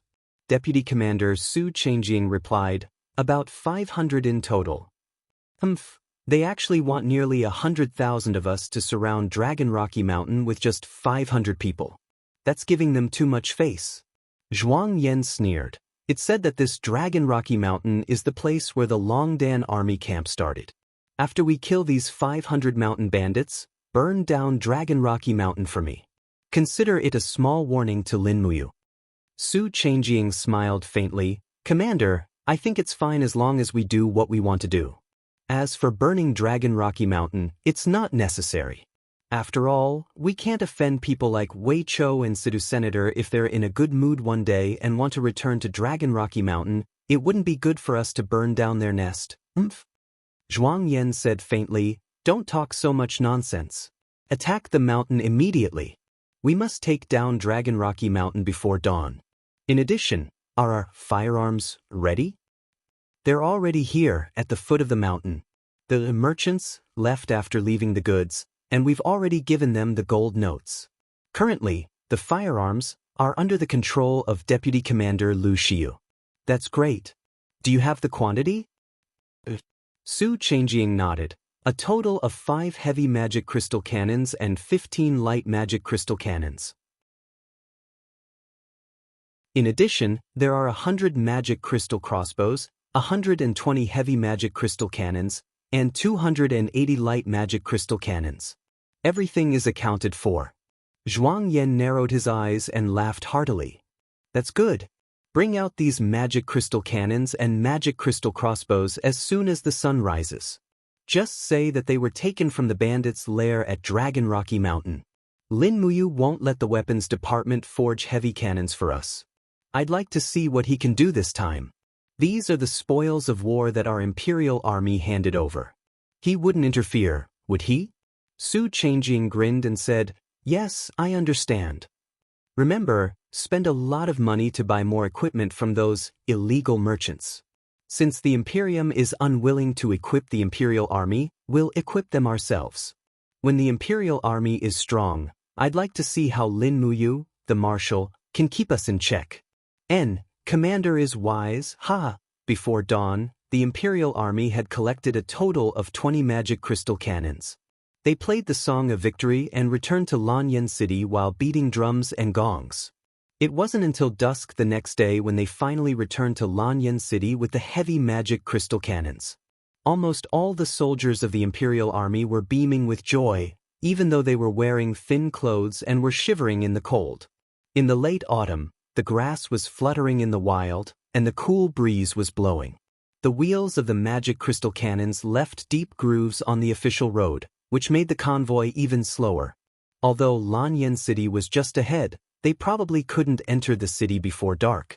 According to Zhuang Yan's military order, 5 of the 20 magic crystal cannons were to be transported into the city and set up in the National Palace as defensive equipment. Tuck, tuck, tuck. In the distance, the sound of hooves could be heard. A neat row of soldiers came from the direction of the capital, carrying the flag of the Longdan army camp. The person at the front was Deputy Commander Wei Chou, who was also the Minister of War and a prominent figure in the capital. Wei Chou led nearly 3,000 cavalrymen and galloped toward the Imperial Army. They stopped about 100 meters away from the Imperial Army. "It's Wei Chou," Su Chengjing said with a frown. Zhuang Yan held the horsewhip and urged his horse forward. He said, "So it's Lord Wei Chou. May I know why Lord Wei Chou has led so many people here?" Wei Chou smiled slightly and said in a refined and courteous manner, "Commander Zhuang Yan, I received a report from the Ministry of War's Minister of War that the Imperial Army illegally obtained 20 magic crystal cannons and 100 magic crystal crossbows." As he spoke, he looked at the pitch-black cannon barrels behind Zhuang Yan and said with a smile, "It seems to be true." Zhuang Yan said, "Lord Wei Chou might not know this, but the Imperial Army was ordered by Her Highness to encircle and annihilate the strong men at Dragon Rocky Mountain. These magic crystal cannons were obtained from the mountain. In order to annihilate the strong men, the Imperial Army lost hundreds of brothers. I think it's reasonable for these magic crystal cannons to be used as military equipment for the Imperial Army, right? Wei Chou smiled leisurely and said, if it's weapons and armor, I can turn a blind eye to it. The spoils of war obtained by the Imperial Army belong to the Imperial Army. However, the Ministry of War has a clear rule that magic crystal cannons and magic crystal crossbows are considered firearms and must be managed in a unified manner. All firearms that appear within the borders of the Empire will be managed and distributed by the Ministry of War. I believe you have seen Lin General's order. The Imperial Army is a mix of good and bad people, and for the time being, no firearms will be distributed. I hope that Lord Zhuang Yan can hand over these magic crystal cannons to the National Treasury. This is also Her Highness's intention. What? Her Highness's intention? Zhuang Yan was stunned. Wei Chou raised his hand, held up a golden token, and said with a smile, there are a total of 3 golden tokens from the Empress. I believe you have seen them before. Seeing the golden token is equivalent to seeing Her Highness. Zhuang Yan, Su Changjing, and the rest knelt down on one knee. Wei Chou smiled faintly and said, men, receive the magic crystal cannons and magic crystal crossbows from our brothers in the Imperial Army. Wei Chou. Zhuang Yan bellowed, raised his head and said, don't go too far. The Imperial Army is the Imperial Army. How dare you be so disrespectful? Men, protect the magic crystal cannons. Whoever dares to touch the magic crystal cannons, I will make him regret being born. Is that so? Wei Chou's gaze was ice cold as he said, Longdan Army Camp, get ready for battle. The 3,000 cavalrymen behind him spread out and formed a circular battle formation. Every soldier held up a magic crystal crossbow, and a total of 3,000 magic crystal crossbows were pointed straight at the Imperial Army. This wasn't something a mere 20 magic crystal cannons could compare to. Furthermore, the distance between the two sides was too close, and the magic crystal cannons were basically useless. Wei Chou was a smart man. He naturally had a card up his sleeve when he approached the Imperial Army from the very beginning. Commander Zhuang Yan, why don't I do some calculations for you? Wei Chou smiled and said, the explosion radius of the magic crystal crossbow is about 10 meters. If 3,000 magic crystal crossbows are fired at close range, the 5,000 soldiers behind you will be instantly vaporized. You won't even have the chance to pull the bowstring of the magic crystal cannons. Once Commander Zhuang Yan is killed by the magic crystal crossbows, I will immediately go to Zetian Palace Hall and tell Her Highness that the Imperial Army didn't obey the golden token and even tried to kill me. Zhuang Yan deserved his death and can't blame anyone else. Do you think your death is worth anything? Moreover, I also have a secret weapon. As he spoke, Wei Chou blew a whistle. Suddenly, the sky was filled with dragon roars, and 6 huge black figures appeared in the sky. They were the Dragon Knights led by Situ Sen and Situ Shui. During the battle in Songnan Province, they had killed dozens of Dragon Knights and seized some giant dragons. The Longdan Army camp already had 6 Dragon Knights. Wei Chou smiled and said, the Dragon Imperial Battle Spiral can defend against magic crystal attacks. As long as I give the order, 3,000 magic crystal crossbows will shoot all of you at the same time, and you won't be able to cause any harm to the Longdan Army camp. I advise you not to be stubborn. This is like a mantis trying to stop a chariot. Do you understand? Zhuang Yan trembled with anger, but Wei Chou was right. In the face of absolute power, the National Army would not be able to withstand a single blow. Not to mention that the Longdan Army camp had been through hundreds of battles. Most of the soldiers in the National Army had not experienced war at all. Even 10 of them might not be able to defeat one soldier of the Longdan Army camp. This was a fact. Zhuang Yan was a little dejected. He waved his hand and said, forget it, forget it. Let the Minister of War take these magic crystal cannons away. As he spoke, Zhuang Yan glanced at Wei Chou and said, however, Sir Wei Chou, the National Army has made great contributions in the battle and seized so many magic crystal cannons and magic crystal crossbows. Shouldn't the Ministry of War's armory give some more armaments to the National Army? Look at the group of soldiers behind me. They are the regular army of the Empire, but they don't even have a set of military uniform. Wei Chao's eyes turned red. Yes, I know the hardships of my brothers. In that case, each magic crystal cannon can be exchanged for 100 sets of military uniforms. When we return to Lanyan City, the armory will allocate 2,000 sets of military uniforms and 2,000 long swords to the National Army. Zhuang Yan's face turned green. Sir Wei Chou, you can't be sending off beggars with so many armaments, right? Wei Chou said earnestly, the empire has been at war for a long time, and the national treasury is almost empty. The wealth that the Radiant King has accumulated for so many years has almost been wiped out by us unfilial descendants in 10 years. These 2,000 sets of military uniforms were obtained with great difficulty. Even the Empress has taken down the curtains of Zetian Palace and dyed them into military uniforms. Her Highness is so diligent and thrifty. Shouldn't Sir Zhuang Yan, as the commander of the national army, set an example by example? Zhuang Yan's heart was filled with 10,000 grass mud horses. He was speechless from Wei Qiu's words. At night, in the national palace. Bam! Zhuang Yan slammed his palm heavily on the table, sending the fruits flying. He was furious. Despicable, this is too despicable. The Ministry of War is too much and doesn't treat the national army as human beings. Wei Chou, Lin Muyu, Feng Jixing, and the others are in cahoots with each other. I'm so angry, so angry. Chief, we can't just sit and wait for death.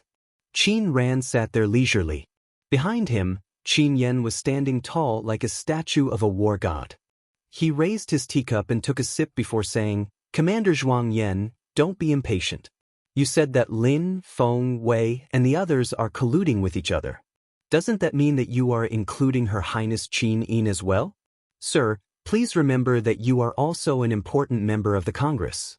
The original intention of establishing the Congress is for the betterment of the empire.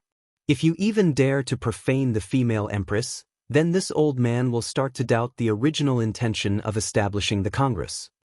Zhuang Yan's face turned ashen. Chief, I misspoke. Please forgive me. It's fine, it's fine. However, the Ministry of War is indeed too much. They don't respect the national army at all. Yes, that's right. Su Changjing frowned and said, the biggest problem for the national army now is rations. The Ministry of War only gives us enough rations for 200,000 soldiers every day.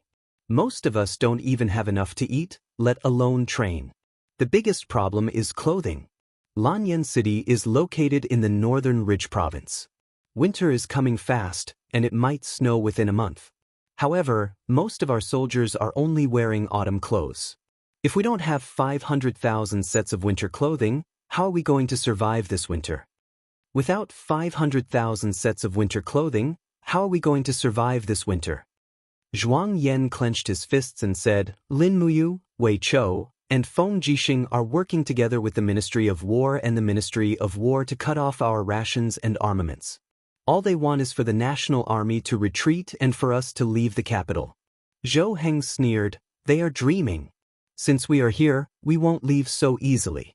Since we don't have military uniforms, we will think of a way to gather and transport them from our fiefdoms. I'm afraid it's too late. Qin Lian frowned and said, many people will freeze to death. They are all citizens of our great Qin. Qin Yan was speechless.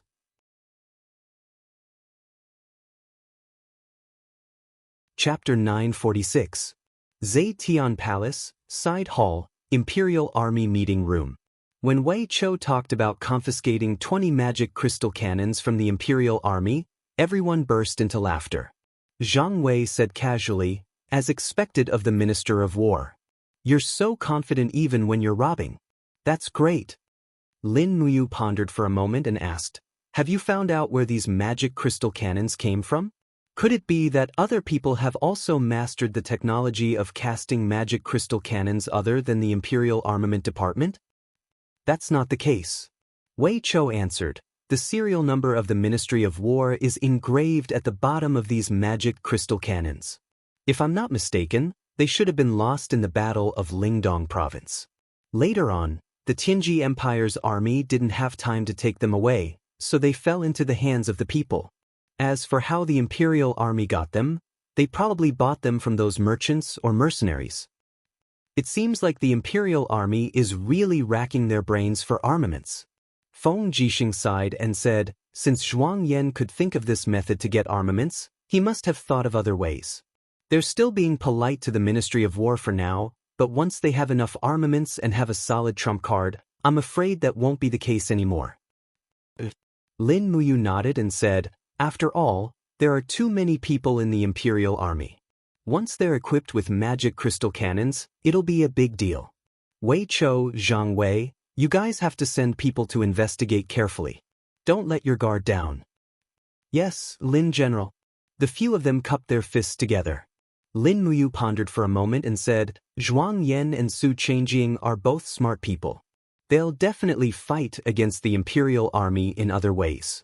As for what they're best at, it should be stirring up the hearts of the people and using the Constitution.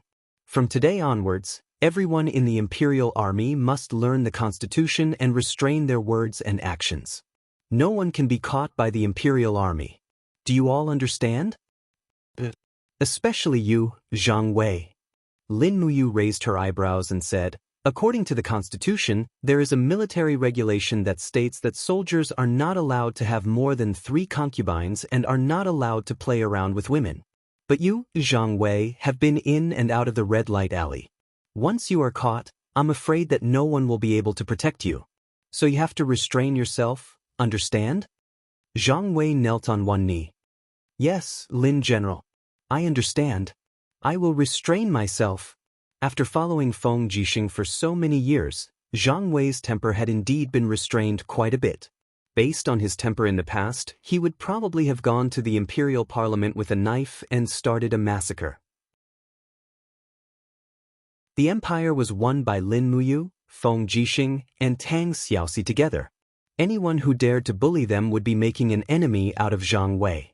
At least, that was what he thought. Lin Muyu sat on the commander's seat and flipped through the military order book in front of her. Winter is coming. How are the preparations for our military supplies? Don't worry, Lin General. In the crowd, Ding Shi cupped his hands and said, Her Highness has ordered me to take charge of the military supplies department. I have already made arrangements with the Ministry of Works and the Ministry of Revenue. Everyone in the Longdan Army camp, the Imperial Army, and the exiled army will have a set of cotton clothes ready in half a month. The weather will be cold in half a month and they will come in handy. Well, thank you, General Ding Shi. Lin Muyu nodded and said, by the way, what about the provisions for the war horses? Also, have the people we sent to the northern desert to buy war horses returned? Ding Shi said, the provisions have been prepared. There are more than 40 forage yards in Lanyan City, enough for our 100,000 warhorses to survive the whole winter. In addition, the people who went to the northern desert have come back quickly. Since the death of the northern desert wolf Lord Maodan, more than a dozen tribes have lost their leaders. However, we still have many warhorses. Our envoy met with their tribal leaders and reached an agreement. They are willing to sell us 150,000 warhorses at a price of about 150 Jianghu coins each. So we need to prepare nearly 30 million Jianghu coins. 30 million. Does the Ministry of Revenue have that? The Ministry of Revenue is a little tight. We need to move some Jianghu coins from other places. Lin Muyu frowned and turned to look at Qin Yin. She said, Xiao Yin, do you have money? Qin Yin pursed her red lips and said, Zetian Palace is poor too. Even if we cut back on expenditure, we still don't have that much money. There are about 10 million Jianghu coins in the treasury of the palace. You can have it all. You have to figure out a way to get the rest. Lin Muyu turned to the other side. Xiaoxi, does the Seven Seas Palace have money? No. Tang Xiaoxi blinked. During the last expedition to Cangnan Province, the treasury of the Seven Seas Province was almost used up. Now there's a shortage of supplies.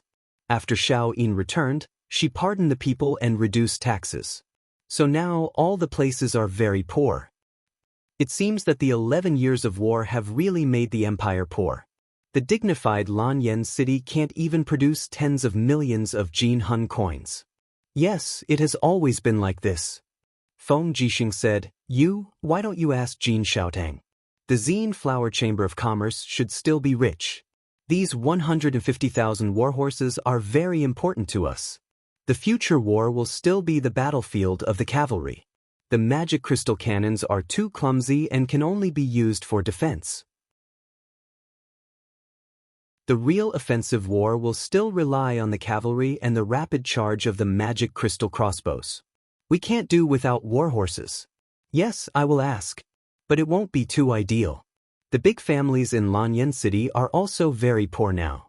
The business of the Xin Flower Chamber of Commerce is not as good as before. Tang Xiaoxi pursed her lips. The Grand Qin Empire has thousands of years of savings. Where did all the money go? It's all on the steel walls and in the wilderness of the battlefield. Feng Jixing sighed. At this time, Ding Shi said, I think there are some people who are very rich. Lin Muyu asked. Take Zhuang Yan as an example. He's the governor of Sunset City, and the Zhuang family he belongs to is a business tycoon in the Swift White Province. Ever since the demons were repelled, Sunset City has been living a peaceful life. Even the war between the Darkstone Empire and the Tianji Empire didn't reach Sunset City. Therefore, Zhuang Yan is very rich. It can be seen from the fact that he could gather nearly 60,000 troops. Without money and military provisions, who would follow him? Qin Yin's lips curled up slightly. Lord Ding Shi, you mean we should slaughter the big families? Ding Shi said, since Zhuang Yan, Su Changjing and the others can establish a parliament with great fanfare to reduce their power, then why should we be polite? We can come up with all sorts of excuses to reduce the properties and fiefs of the feudal vassals. For example, Zhuang Yan is still the governor of Xiang City, but Her Highness the Empress has the power to demote him. Feng Jixing's eyes lit up. General Ding, she means to remove the positions of the feudal vassals in their fiefs? Yes. Ding Shi took a deep breath. Her Highness can select a group of young talents from the imperial capital to take up posts in various places. It's called the Decree of the Emperor, but in fact, it's just to replace the feudal vassals' positions in their fiefs and make them lose their roots. If these feudal vassals don't want to be replaced, they need to hand over a certain amount of property to reject the Decree of the Emperor. This way, they can legitimately confiscate the local financial resources. Good. Lin Muyu clapped her hands and smiled. Lord Ding Shi's plan is not bad. It's feasible. Xiao Yin, Xiao Shi, what do you think? Qin Yin and Tang Xiaoxi nodded in unison. I agree. Lin Muyu looked at Shangguan Jingyue and said, then I'll have to ask Lady Attendant Shangguan to draft up the decree of the Emperor as soon as possible. Send it directly to the feudal vassals. If they don't show any signs within 7 days, take away their fiefs. Yes, Lin General. Shangguan Jingyue left happily. Lin Muyu rubbed her palms together.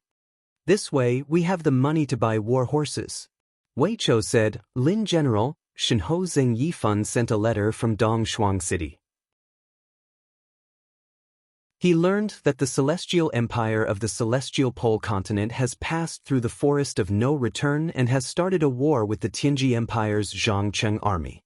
Chen Yu has started a war with Zhangcheng? Lin Muyu was stunned and said happily, this is a good thing. This is a good thing. This way, the Celestial Pole continent will not be a threat to us for at least half a year. This is great. He was complacent and felt that there was no room for him to sit on the marshal's seat. He then said, oh right, how is the reconstruction of the Empire's navy going? Beilitsong cupped his fists. Reporting to the marshal, several large shipyards are short of money, so the construction of the ships is very slow. Currently, there are only about 100 ships. Moreover, the Navy's recruits still need to be trained, so it is impossible for them to form a fighting force in a short period of time. Money. We still need money. Lin Muyu held her forehead and couldn't help but feel a headache. Are you all right? Feng Jixing asked. I'm fine. Lin Muyu shook her head and said, everyone here is the backbone of the empire. Think of a way to get money. Without money, we won't be able to build more ships. Without ships, we won't be able to train our navy. Without the navy, our eastern sea will still be empty. We won't have our own border and can only be attacked. Without warships, we won't be able to gather an army for an expedition. Eastward expedition? Tang Xiaoxi was stunned. Yes, eastward expedition. Lin Muyu looked at her and said with a smile, Xiaoxi, don't you think we should completely destroy the celestial pole continent? I'm afraid this is a little difficult. Ding Shi sighed and said with a smile. I know it's difficult, but we have to prepare in advance.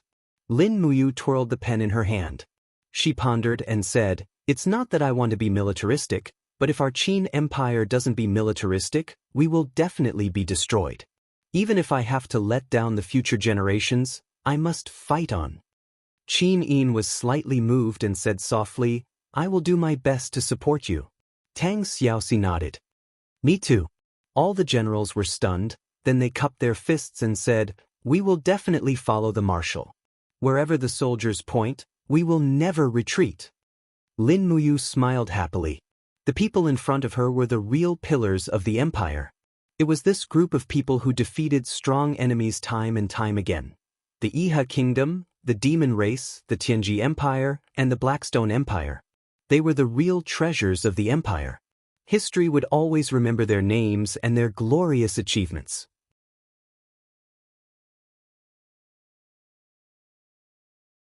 Chapter 947. What *T Order of the Emperor? In a side hall, Zhuang Yan's hand trembled as he held onto the Order of the Emperor. Veins popped up on his face. This is like taking drastic measures. It sounds nice to promote talents, but in the end, it's to weaken the feudal lord's power in our fiefs. This must be Lin Muyu's evil plan. As long as we're stripped of our fiefs, we'll be at their mercy. In your dreams, Lu Shiyu's eyelids twitched. I won't hand over Bai Ling City even if I die. Lin Muyu and Feng Jixing only know how to sit back and enjoy the fruits of others' labor. They've forgotten who rebuilt Bai Ling City all these years. Now that Bai Ling City is prosperous again, they want to get rid of us? Dream on. Su Changjing thought for a while and looked at Qin Kong. He pleaded, Director, you are Her Highness's uncle. Please say something. Her Highness is destroying our roots. Qin Kong looked at Su Changjing and pleaded with Su Changjing. Qin Lian's eyes dimmed. Everyone, isn't the last line of the Order of the Emperor written clearly? If you want to reject the Order of the Emperor, the tax that every feudal lord has to pay is also written clearly. Zhuang Yan slammed the Order of the Emperor on the table. The tax that I have to pay is as much as 80 million Jingren coins. Do you really think that my family is a mountain of gold and silver? I don't have that much money. Qin Lian smiled. Sir Zhuang Yan, if I remember correctly, your fiefs in Xiang City are thousands of hectares. It's not an exaggeration to say that you're a marquis. Moreover, the Zhuang family's businesses are almost all over the White Flash Province and Earthstar Province. You're a big merchant in both North and South Ridge Province. The Zhuang family's net worth is at least 200 million Jingren coins. Now that Her Highness needs money, the empire needs money. As the deacon of the parliament, it's only right for you to bleed. The veins on Zhuang Yan's face bulged. Why should the Zhuang family hand over the hard-earned money? Qin Lian stood up shakily with her cane. I'm tired. I'm going back to rest. Director Zhuang Yan, Su Changjing, and the others all stood up. With the support of Qin Yan, Qin Lian walked to the entrance of the side hall. She slowly turned around to look at the crowd and said, I know that the establishment of the Congress has greatly increased the status and identity of all of you, but in the end, you are still the subjects of the Qin family, the subjects of Her Highness Yin. If the ruler needs money, you should be loyal to the country. This is a transaction, or else, you can forget about Sunset City and Hundred Ridge City. Qin Yin is the empress, and when she wants to take back her power, she will naturally take back your positions. Although I, Qin Lian, am the chief of the Congress, and all of you have helped me, I am also Qin Yin's uncle, the younger brother of her father. Watching Qin Kong's figure leave, Zhuang Yan and the rest felt as if a large rock was pressing down on their hearts. Lin Muyu's move of taking drastic measures is seriously too ruthless. Zhuang Yan said furiously. Yeah. Su Changjing frowned. The group of feudal vassals remained silent. No one knew what to say. However, Qin Kong had already spoken. Other than accepting her fate and paying the money, there seemed to be nothing else to say. After a long time, a feudal vassal suddenly laughed. It was Yang Zhong, the former Marquis of Yu, a noble of Zhangnan province, and one of the 10 great deacons of the Congress. Although Yang Zhong did not control as many troops as the other 4 feudal vassals, he was strong in terms of scheming and foresight. This was something that the other 4 feudal vassals could not compare to. Marquis of Yu, what are you laughing at? Zhuang Yan asked.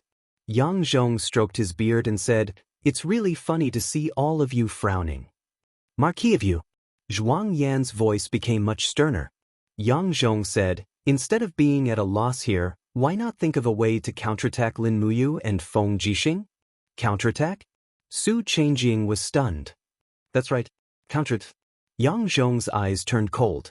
He said, Lin Muyu used the token of grace to weaken our power and steal our wealth. In that case, we should use our own methods to cut off Lin Muyu's right-hand man. What do you mean?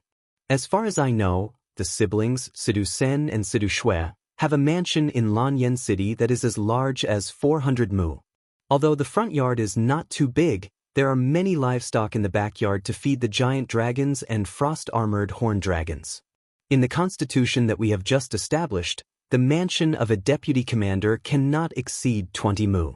However, Sidu Sen has exceeded it by 20 times, which is enough for him to die 10,000 times.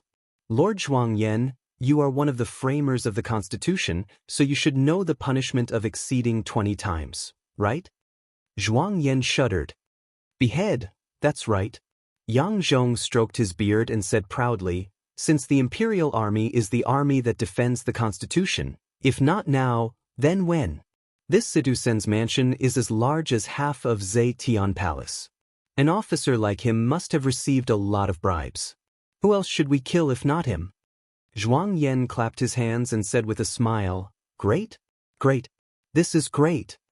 Su Changjing squinted his eyes.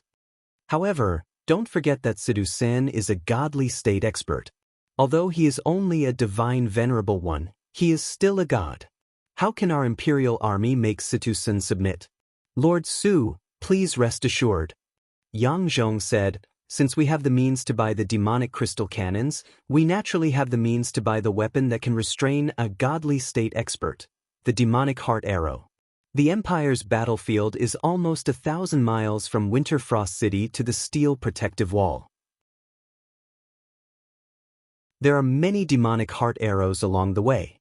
I have already ordered my Imperial Guards to equip them with demonic heart arrows.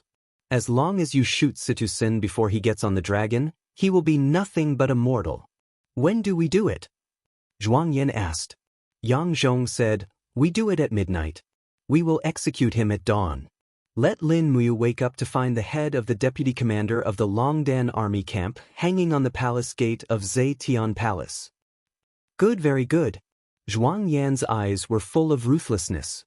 He said, Men, gather the imperial army immediately. I want 10,000 cavalrymen, no, 20,000, all of them must be elites. We will do it at midnight. Yes, Lord Su. Late at night, the Situ residence was brightly lit. Nearly 200 soldiers of the Longdan army camp who were guarding the Situ residence fanned out outside the residence. Each of them held a sharp sword in their hand, preventing the imperial army from taking another step forward. A centurion said coldly, This is the residence of General Situ Senator who dares to make trouble? Zhuang Yan rode his horse forward and stretched out his hand to unroll a piece of paper. He said, Sidu Sen expanded his mansion without permission and violated the Constitution. The Congress has already issued an arrest warrant. Anyone who dares to disobey will be killed. Come and try if you have the guts. Go! The two sides quickly engaged in a fierce battle. The Imperial Army's heavy shield soldiers surged forward like a tide. However, the 200 elite soldiers of the Longdan army camp were like an impenetrable wall. On the other hand, the Imperial Army on the periphery was constantly being slashed by the sharp swords. Damn it! This is a rebellion. Su Changjing shook his arm. The sword in his hand shone brightly. It was a supreme-grade book. Flames fell from the sky and landed on the 200 elite soldiers of the Longdan army camp. Screams were heard. How could the bodies of ordinary people resist the power of the heavenly book? Thousands of Imperial Army soldiers rushed forward and killed the soldiers of the Longdan army camp who were burned by the flames. They were unstoppable. However, just before the group of people entered the residence, a golden light suddenly bloomed. It was Situ Sen's attack. Buzz. The sword aura contained divine power. Situ Sen's sword instantly killed dozens of Imperial Army soldiers. His face was filled with anger. He shouted in a low voice, "Bastards, how dare you use force on the Empire's Longdan army camp? The culprit has appeared." Zhuang Yan waved his hand and said, "Go. Kill him on the spot if he resists." A group of archers quickly appeared. They aimed at Situ Sen and unleashed a barrage of arrows. However, Situ Sen's movements were simply too fast. His entire body was like a bolt of lightning that was difficult to capture. His long sword swept through the crowd with snowflakes. After sweeping a circle, dozens of Imperial Army soldiers were instantly frozen into ice cubes by the power of his star mantra. Kill, kill, kill. When Situ Sen saw that a group of his subordinates had been killed, he was extremely enraged. His killing intent had been completely ignited. His blade was imbued with divine power, and he directly pierced into the crowd, charging towards a group of feudal vassals. "You despicable animals! I didn't die on the battlefield, but do you think I'll die in the hands of you lowly people?" Situ Sen's long sword let loose a ringing sound, and he quickly unleashed initial starlight into the crowd, blasting a massive crater into the stone ground in front of the manor. 7 or 8 soldiers were instantly torn to shreds by the eruption of energy, but there was still a relentless barrage of arrows flying toward him, only to be repelled by Situ Sen's suit of battle armor.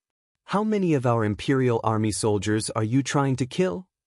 One of the feudal lords, Zhou Heng, abruptly gripped his saber tightly as he yelled, "Get out of my way! I'm going to kill him!" Zhou Heng was the most powerful being among the feudal lords, but he had overestimated himself. "Die!" A burst of purple flames appeared on the blade of his sword, and after destroying Zhou Heng's saber, Situ Sen quickly slashed his sword through the air, instantly vaporizing Zhou Heng's body. Thump, thump, thump. Several demon heart arrows also instantly pierced through Situ Sen's suit of battle armor before piercing into his arms. "Master Zhou Heng is dead. Master Zhou Heng is dead." All of the Imperial Army soldiers were in a state of panic. Zhuang Yan roared with fury, "How dare you, Situ Sen? How dare you defy the law and kill a royal guard? Then kill them." Whoosh, whoosh, whoosh. All of a sudden, several iron nets that were filled with demon heart stones fell from the sky, instantly trapping the severely wounded Situ Sen within. Several Imperial Army soldiers charged through the nets before striking Situ Sen's suit of armor with their sabers. This renowned general who had dominated the entire eastern region battlefield let loose a muffled groan as he fainted. "Tie him up and bring him back to the Imperial Army. Soldiers, enter the residence and gather evidence of Situ Sen's corruption. Kill all of those giant dragons and frost armor dragons." Zhuang Yan's expression darkened with rage. Even though they had managed to kill Situ Sen, the Imperial Army had lost Zhou Heng, and that was a massive humiliation to the Imperial Army.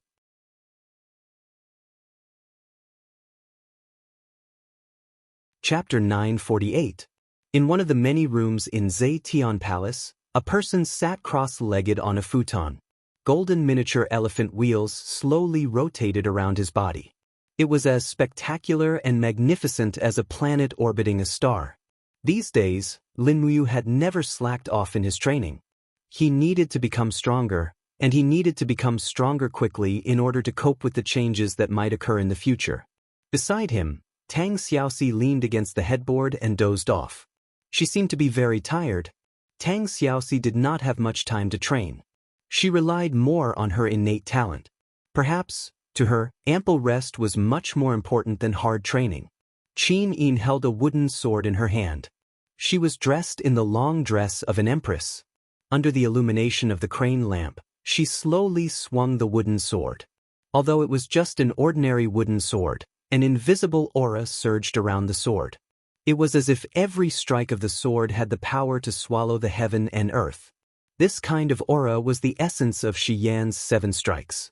Hai slowly entered a state of natural sleep. Lin Muyu relaxed his entire body and let the divine power flow through his body. It automatically refined his muscles, bones, and flesh. This training method could also increase the strength of his divine power step by step. The strength of his power was related to the stage of his cultivation. Only when his power reached a certain level could he break through to a new realm. But suddenly, Lin Muyu woke up from his training. He frowned and said, "Something bad happened. Situ Sen's aura has disappeared." "What happened?" Qin Yin was stunned. She closed her eyes and carefully sensed for a while. She said, "Indeed, General Sen's aura has disappeared." Tang Xiaoxi slowly woke up. "What happened?" "I'm afraid that Situ Sen has met with a mishap. I can no longer capture his aura." Lin Muyu instantly felt a chill down his spine. His forehead was full of sweat. If he did not faint, then he is dead. Raising his hand to grab the Xianyuan sword on the sword rack, Lin Muyu did not even put on his armor. He just casually said to the 2 girls, "I am going to Situ Sen's mansion to take a look. Do you want to come with me?" "Go!" 3 rays of light flashed, and in the next moment, the figures of Lin Muyu, Qin Yin, and Tang Xiaoxi appeared in front of the mansion.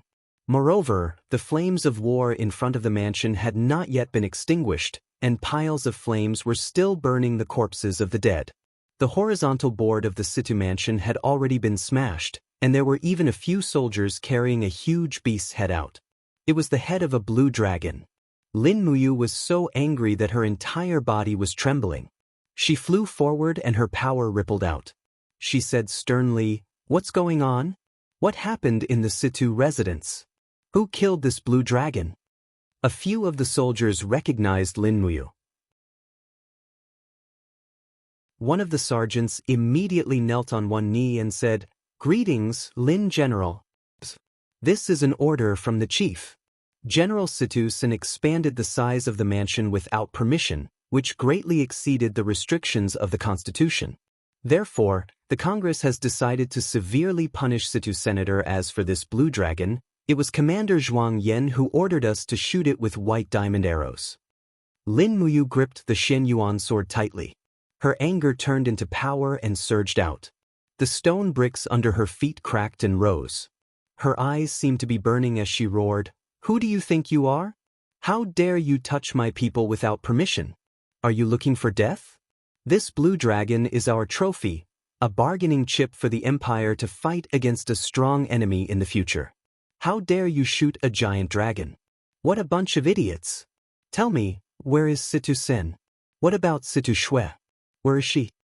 The sergeant stammered, "Situ Sen has been escorted to the Congress. He will be executed at dawn. We didn't see Situ Shui. She didn't return to the residence today. She should be living in the camp. Lin General, I didn't lie to you. Please spare my life, Lin General." Lin Muyu looked at the bodies of the elite soldiers of the Longdan army camp on the ground. She couldn't help but break out in a cold sweat. She said, "My soldiers, were they killed by you?" The sergeant trembled. "Yes. It was the commander who ordered us to shoot them. These brothers of the Longdan army camp swore to protect citizens, so they were shot. Zhuang Yan, you bastard." Lin Muyu was furious. With a wave of his palm, the sergeant immediately turned into ashes. He said angrily, "Put down the dragon head. The Situ residence is the territory of the Longdan army camp. All soldiers, get out." Yes. A group of soldiers retreated from the Situ residence while trembling. They knew who Lin Muyu was. In the eyes of the soldiers of the Empire, Lin Muyu was a godlike existence. In the eyes of the soldiers, Lin Muyu was the biggest warlord in the Empire. If anyone angered him, it wasn't impossible for him to kill them in public. Moreover, the 2 beautiful girls who came with Lin Muyu seemed very familiar. They were the Empress Qin Yin and the Princess Fugu Tang Xiaoxi. Let's go to the Congress immediately. The most important thing is to save General Situ," Qin Yin said. Yes. Lin Muyu nodded and said, we will split into 2 groups. I think since the soldiers have caught Situ Sen's mistake, they will definitely not let it go. Even if Xiao Yin and I go, they may not let it go. Since the soldiers are so daring, I will let them know how high the sky is. Xiao Shi, take my commander's seal and go to the Longdan army camp. Order Wei Chou to immediately lead 50,000 cavalrymen from the Longdan army camp into the city and surround the Congress. If Zhuang Yan doesn't hand over Situ Sen today, I will destroy the Congress. Tang Xiaoxi took the seal and said, yes, you and Xiao Yin must be careful. Don't make a move unless it's absolutely necessary. There are many soldiers in the army, and it is said that they have the devil's heart arrow. Yes, go ahead. After Tang Xiaoxi left, Lin Muyu and Qin Yin flew side by side in the direction of the Congress. The distance between them wasn't too far. It would take an hour to walk, but it would only take about 5 minutes to fly. It was late at night, but the Congress was brightly lit and heavily guarded. Just the periphery of the Congress was guarded by a dense group of 5,000 soldiers. There were even soldiers armed with magic crystal crossbows standing guard on the walls of the Congress. As expected, the soldiers had already made up their minds. Swoosh, swoosh, 2 rays of light descended from the sky. They were Lin Muyu and Qin Yin. They landed in the courtyard of the Congress and landed in front of Zhuang Yan, Su Changjing, and the others. Zhuang Yan was stunned. Su Changjing was also stunned. Greetings. Greetings, Your Highness. Greetings, Lin General. A group of people knelt down one after another. After all, the Empress was supreme. She was the master of everything, and she was even above the newly established constitution. At least, that was what was written in the law. The Empress had the highest decision-making power, followed by the Congress. Where's Situ Sen? Lin Muyu looked at Zhuang Yan coldly. Zhuang Yan gritted his teeth and said, I don't know what Lin General is talking about. With a clang, the Shen Yuan sword was unsheathed. Lin Muyu pointed the blade at Zhuang Yan's neck and said, I won't ask you a 3rd time. Where's Situ Sen? Zhuang Yan's face turned pale. Zhuang Yan's face turned pale. He retreated a few steps and knelt on the ground, saying, Your Highness, please understand. As a deacon of the nation and the commander of the nation's army, it is my responsibility to uphold the authority and enforcement of the Constitution. Situ Sen expanded his mansion without permission and didn't repent even when we went to rectify his mistake. He even killed General Zhou Heng. This person is reckless and presumptuous, and he has the style of a warlord. Our imperial capital's empress is supreme and governs the country. How can we tolerate such a madman? Qin Yin slowly opened her eyes. Even though she had tried her best to reduce the power emitted by the flaming eyes, it still made Zhuang Yan feel as if he was in a hell of fire. He was in unbearable pain. Situ Sen is the deputy commander of the empire's regular army. According to the constitution, the arrest of such a high-ranking general must first be approved by the Congress and then approved by me. Secondly, to kill Situ Sen, it must be approved by all the members of the Congress. Zhuang Yan, aren't you being a little too hasty? Everyone thought that Qin Yin was just an empress who was well-versed in martial arts, but they didn't know that she had already memorized the newly established constitution. Zhuang Yan knelt on the ground, dumbfounded and speechless. Qin Yin continued, if you really kill Situ Sen, then your crime will be private punishment. As long as Situ Sen is dead, you, Zhuang Yan, Su Changjing, and Lu Xiu will have to pay for Situ Sen's death with your life. The Congress will continue to implement this as a national policy, but I will never allow you to abuse your power for personal gain. Do you understand? With just a few simple sentences, Zhuang Yan completely gave up on the idea of killing Situ Sen immediately. It could be said that Qin Yin's words had completely saved Situ Sen's life. Then, where is Situ Sen? Qin Yin asked faintly. Zhuang Yan said, he is locked up in the backyard of the Congress. But Your Highness, it's true that Situ Sen expanded his residence without permission.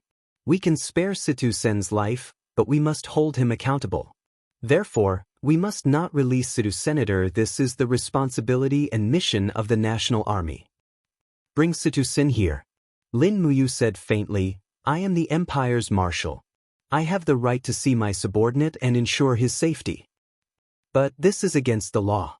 Which part of the Constitution states that the marshal cannot see the generals of the National Army? Lin Muyu's gaze turned cold. But Zhuang Yan still wanted to dodge. However, out of the blue, Lin Muyu's figure suddenly stepped forward. She raised her hand and slapped Zhuang Yan's cheek. Zhuang Yan's cheek immediately turned blood red. Zhuang Yan even rolled away from the slap and was held up by a group of soldiers. Looking at Zhuang Yan coldly, Lin Muyu said faintly, Zhuang Yan, if you are smart, quickly hand over Sidu Senator, otherwise, I will crush your bones and scatter your ashes. I want to see Sidu Sin safe and sound right now. Su Changjing hurriedly said, Please calm down, Lin General. Sir Zhuang Yan is after all a deacon of the National Army and a commander of a regular army. Isn't Lin General Lin's slap equivalent to an abuse of justice? Lin Muyu smiled. If my slap is an abuse of justice, then is it murder for you to kill hundreds of my brothers in the Longdan army camp? We are just carrying out our official duties. Su Changjing hurriedly explained. Lin Muyu waved her hand and said, Don't be in a hurry to explain. I will settle accounts with you for killing my men in the Longdan army camp. None of you will be able to escape. Now, get Sidu Sin here. Lu Shiyu was furious. Lin General, don't go too far. With that, the group of archers behind Lu Shiyu raised their longbows in unison and aimed their white drill arrows at Lin Muyu and Qin Yin. Ha! Lin Muyu burst into laughter and said, What a huge joke. The swords of the National Army are actually pointed at the Empress and the Marshal. Are you the guards of the National Army or a group of rebels? Come on, try to shoot as many arrows as you can. This way, there will be no more National Army tomorrow. As for you traitors, I will restore the old system of the Empire. I will put your heads on pikes and place them on the city walls. I will send people to kill your wives and children, dig up your ancestral graves, and wipe out your entire clan. Come on, give me a reason to kill you. Release the arrows. The group of archers was dumbfounded. Facing Lin Muyu's monstrous aura, who would dare to make a move?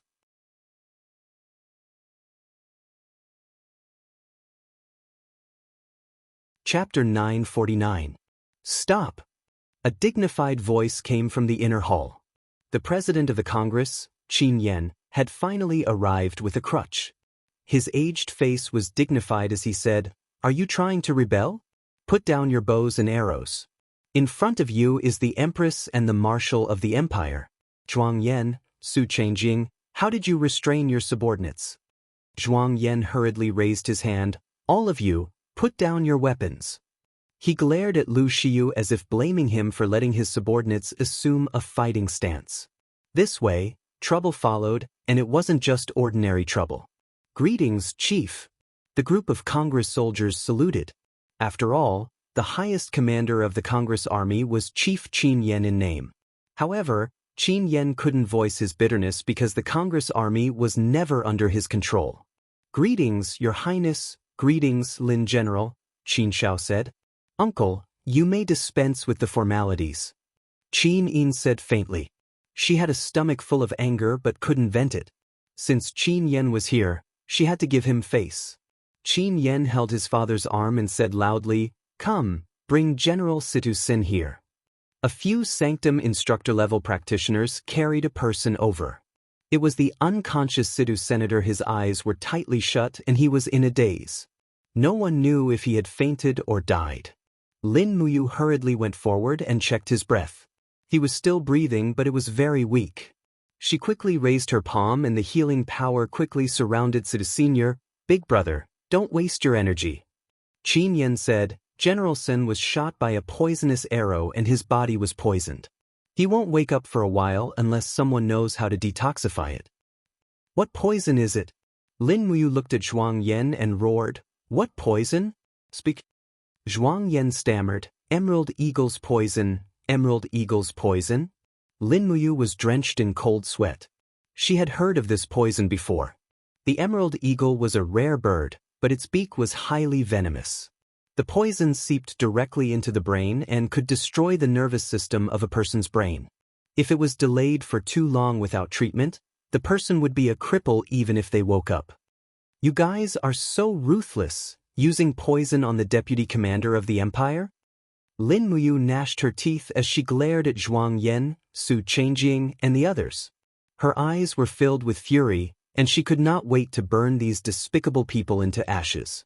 Zhuang Yan cupped his fists and explained, Sidu Sen is an immortal state expert, so we have to be careful. Do you have the antidote for the emerald eagle's poison? Reporting to Lin General, this poison is incurable. There is no antidote at all. We can only rely on the fate of the victim, Su Chengjing said. Fate? Lin Muyu smiled miserably and said, one word after another, Sidu Sen has followed me for 8 years and made great contributions in the past 8 years. If he dies, all of you will be buried with him. None of the 500,000 soldiers will be left behind. They will all be buried with Sidu Sen. Zhuang Yan, Su Chengjing, Lin Muyu said coldly, Yan, go to the spiritual medicine department immediately and ask head deacon Chu Yao to come and diagnose him. She might have the antidote. No, we'll send Situ Sin to the spiritual medicine department immediately. Wait. Zhuang Yan raised his arm and said, Situ Sen is still a felon and can't leave the parliament. This is the rule of the constitution. Please don't make things difficult for us, Lin General. How dare you? Zhuang Yan closed his eyes and said, if Lin General wants to kill me, then kill me. I, Zhuang Yan, will die to protect the dignity of the constitution. My death is not to be regretted, but Lin General trampled on the law. This behavior is despicable. In the future, the world will understand why I died. Lin Muyu smiled. Zhuang Yan, you're a good dog, but you have such a loyal performance. Not bad. Qin Yan cupped his fists and said, Lin General, I think it's better to ask head deacon Chu Yao for help. Lin Muyu raised her eyebrows. Yan, go quickly. Go personally. Yes, big brother. Qin Yan had already shattered the void and left in a flash. However, the atmosphere in the parliament was still tense. After a long time, the rescuers from the spiritual medicine department didn't arrive. Instead, it was the heavy galloping of horses outside the parliament. After a few loud booms, the doors of the parliament were blasted open by magic crystal crossbows. Arrows were shot in from the outside, and the 5,000 soldiers in charge of guarding the perimeter became corpses in the blink of an eye. Amidst the thick smoke, the cavalry from the Longdan army camp led by Wei Chou and Situ Shui charged in. In terms of combat strength, even 10 soldiers from the Longdan army camp wouldn't be a match for 1 soldier from the Longdan army camp. Wei Chou held a head in his hand, dismounted from his horse, and knelt on one knee. Greetings, Your Highness. Greetings, Lin General. Whose head is it? Lin Muyu asked. A general. He has already admitted to killing a few of our brothers from the Longdan army camp in the Situ residence, Wei Chou said in a tone that was neither servile nor overbearing. Zhuang Yan was so angry that his whole body was trembling. He originally thought that the parliament would be relatively safe with so many soldiers guarding it, but he didn't expect that it would collapse at the first blow from the regular army. Lin Muyu asked faintly, how many people did you bring? 50,000 cavalry. Wei Chou cupped his fists and said, I have already surrounded the parliament. Not even a fly can escape. As long as Lin General gives the order, I will bring people to wipe out all the soldiers in the parliament. The simple cleanup was like a bolt from the blue to the commanders of the Imperial Army. After all, there were 20,000 Imperial Army soldiers stationed in the Imperial Palace. You are all crazy. You must be crazy. Zhuang Yan muttered. Lin Muyu sneered. No, you are the crazy one. Zhuang Yan, do you know what kind of army is the Longdan army camp? This is an army that has existed since year 7731 of the Empire calendar. It participated in the war when the Iha nation besieged Lanyan City. The Longdan army camp has been fighting for 11 years. How many people have died and how many times their blood has been changed? If the Longdan army camp didn't exist, the empire would have been annihilated many times. How dare you order the massacre of the soldiers in the Longdan army camp? You are the crazy one who doesn't know who you are. At this moment, Situ Shui dashed forward and pounced on Situ Senator. Her eyes were red and anxious as she said, "Brother, what happened to you?" "Brother, I haven't been back for a day and you have become like this." "Ah Shui, General Sen has been poisoned," Qinin said. Before she finished speaking, two people suddenly descended from the sky. It was Qin Yen and Chu Yao. Chu Yao was dressed in the elegant white robe of the great deacon. She landed beside Sidu Sen and quickly diagnosed his pulse. Her brows were slightly furrowed and she didn't say anything. Instead, she took out a set of silver needles from her waist. "Sister Chu Yao, can he still be saved?"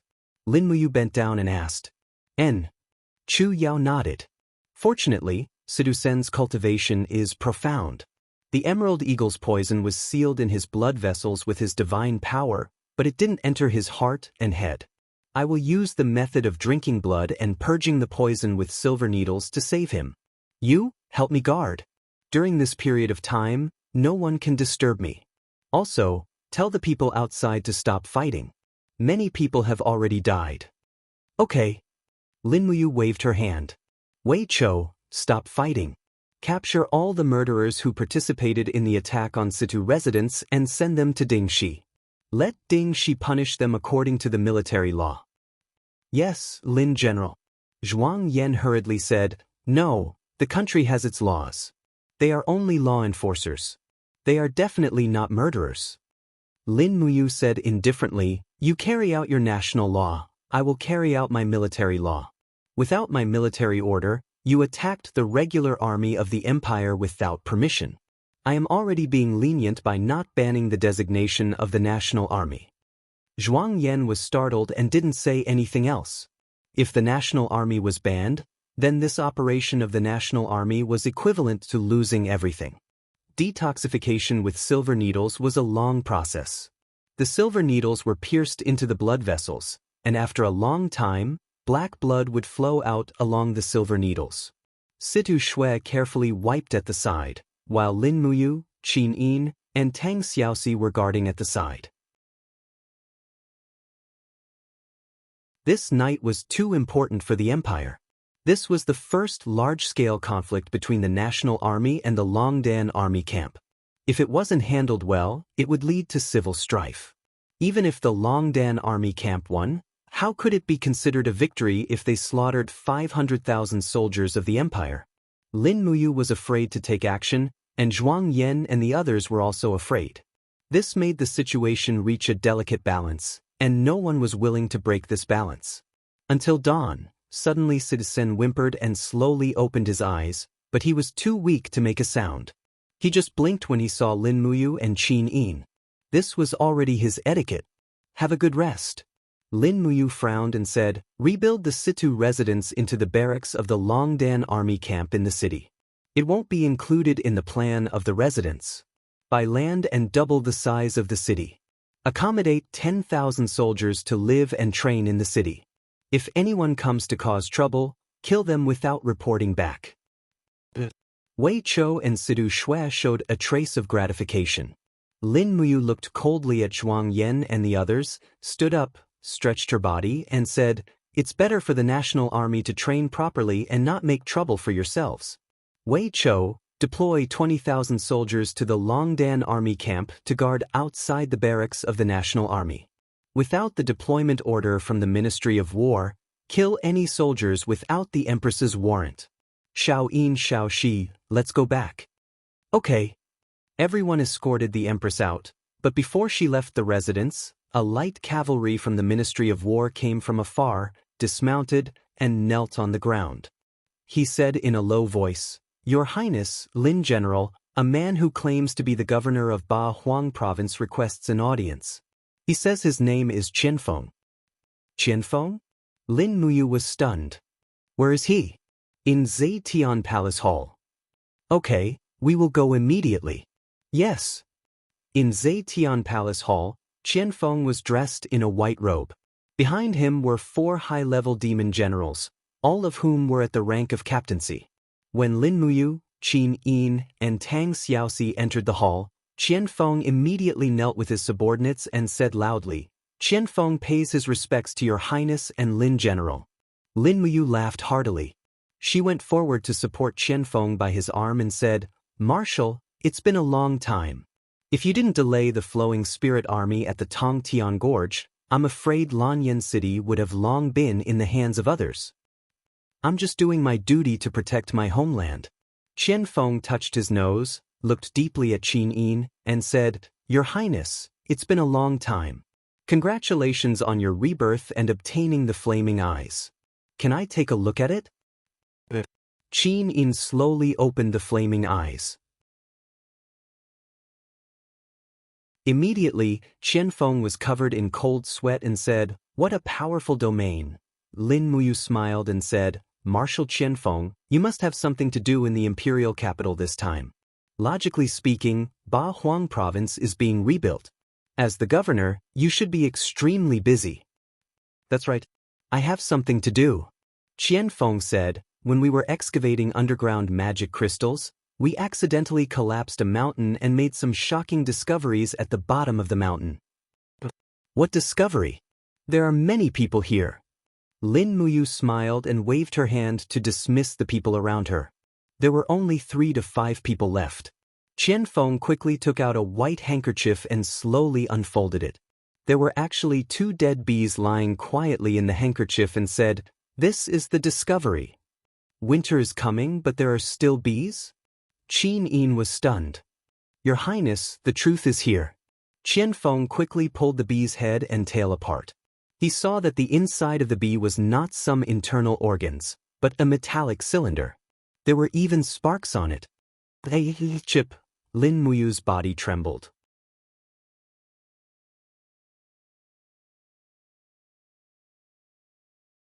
Chapter 950. What is a chip? Qin Yin and Tang Xiaoxi were puzzled. It's hard to explain in a few words. Lin Muyu held the chip in her hand and looked at it carefully under the sunlight. She said, "Marshal Qianfeng, are there any other strange discoveries besides these?" Qianfeng nodded. "There is a huge building complex at the foot of the mountain. It's very strange. I can't tell what it is. The periphery has been destroyed by the armored demons, but the interior has been preserved by my order. This kind of bees swarm, countless, and there are still countless bees in some sealed boxes in the building complex. They are the chips you mentioned, Lin General." "What is a chip?" "It's a kind of technology." Lin Muyu nodded and said, "It's a product that is at least 200 years ahead of our current technological era, or even more. I can't tell for the time being, but this matter is of great importance and is very likely to affect the development of the continent in the future. Since this thing is found in the mountains of the Tongtian Gorge, let's go and have a look at it immediately. I also want to see what it is with my own eyes." Qianfeng made a fist and palm salute. Qin Yin puffed out her chest and said, "I want to go too." Tang Xiaoxi also nodded. Lin Muyu frowned. "The people of the Congress are stirring up trouble in Lanyan City. I'm afraid it's not appropriate for us to all go there." "It's not inappropriate." Qin Yin smiled with her dimples. "If we fly in the air, it will take us at most 1 day to go to the Tongtian Gorge and 2 days at most. The capital is guarded by General Feng and a Yen. Nothing serious will happen. Besides, didn't you order the Longdan army camp to guard Lanyan City? Well, let's go now. We can still make it in time for the morning court meeting the day after tomorrow." "All right." Lin Muyu nodded at Qianfeng and said, "In that case, Marshal Qianfeng will lead the way. We have to rush to Tongtian Gorge as fast as possible.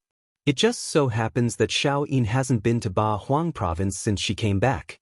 Let's treat this trip as a long journey for the Empress." Qianfeng cupped his fists. "It is my province's honor to have your Highness inspect Ba Huang province." "Then let's go." "Yes." In the sky, 4 figures rushed into the sky. When they reached a height of almost 1,000 meters, they suddenly turned and rushed towards the northeast. Qianfeng, who had the lowest cultivation among the 4, was also close to the God King realm. They were very familiar with flying. Compared to the pericelestial experts, they knew better how to use their divine power to fly and maintain their physical strength and speed. While flying at high speed, it was a piece of cake to overlook thousands of miles of mountains and rivers. The beauty of the Shattered Cauldron world far surpassed that of the celestial pole continent. The mountains, rivers were beautiful. The land was lush, and it also surpassed the wilderness and deserts of the celestial pole continent. The main drainage basin of the Rice River cut the land into several pieces, while the subdrainage basin nourished and irrigated thousands of miles of farmland. Along the way, there were groups of villages and sheep herding. The Shattered Cauldron world, which was still considered rich after several wars, was indeed a treasure among the stars. "This is our world," Lin Muyu said excitedly. The corner of Qin Yin's mouth rose slightly. She maintained the speed of flying side by side with Lin Muyu and said, "This is the world that Brother Yu has endured all these years to protect. The people of the nation are right about one thing. The world belongs to the people of the world and not directly to the emperor. For so many years, the three kings have ruled the world with benevolence and righteousness. You guys have worked hard." Lin Muyu laughed softly. "It's not hard. Don't we have Shao Yi now? Brother Feng and I can also rest a little and slack off." Tang Xiaoxi pursed her lips. "The nation has repeatedly caused trouble. I think you and General Feng can't slack off." Lin Muyu smiled. She looked at Qian Feng and said, "Marshal Qian Feng, you have also heard about the matter of the nation's army, right?" "I have heard a little about it," Qian Feng said in a deep voice. "Given my temperament, I will definitely not condone the nation. I would rather fight to the death than kill this group of despicable people. However, Her Highness Yin and Lin General Lin's actions are more inclined to the way of the king. They are much more brilliant than what I, a general from a humble background, would do. However, what I don't understand is, since Lin General allowed the nation to continue, does he not have any plans for the future?" "He has plans." A radiance flashed across Lin Muyu's eyes. She said, "There is nothing wrong with the constitutional monarchy. It is a progress of civilization. What is wrong is that the nation has been controlled by a group of despicable people with military power. If we could change the blood of the nation, perhaps this nation would become a true nation. It could be a nation that can help Shao Yin strategize, share responsibilities, and formulate the nation's strategy." Qin Yin was slightly startled. She opened her small mouth. "Big brother, you knows so many things. Wait until you return to my hometown. You will naturally understand why I know all these." Lin Muyu rubbed her nose. "But that might be something that will happen 10 or even 20 years later. Without the strength of a grand perfection god emperor, it would be hard to travel through space to return to my hometown because that place is too far away. It is unbelievably far." Qin Yin nodded lightly. "I will work hard to cultivate." In the wind, Qin Yin's beautiful face was filled with expectation and gentleness. At this moment, she did not look like an empress. Instead, she looked more like Lin Muyu's long-awaited girlfriend. Perhaps the sands of time would sharpen one's willpower, allowing one to understand what one wanted more. In the past, Qin Yin wanted to live up to her ancestors and support Great Qin.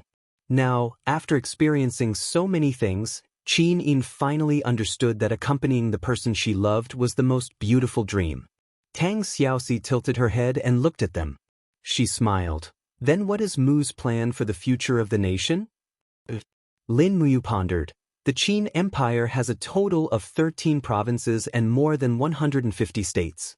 Hence, we can issue an edict to choose a member from each state to participate in the parliament.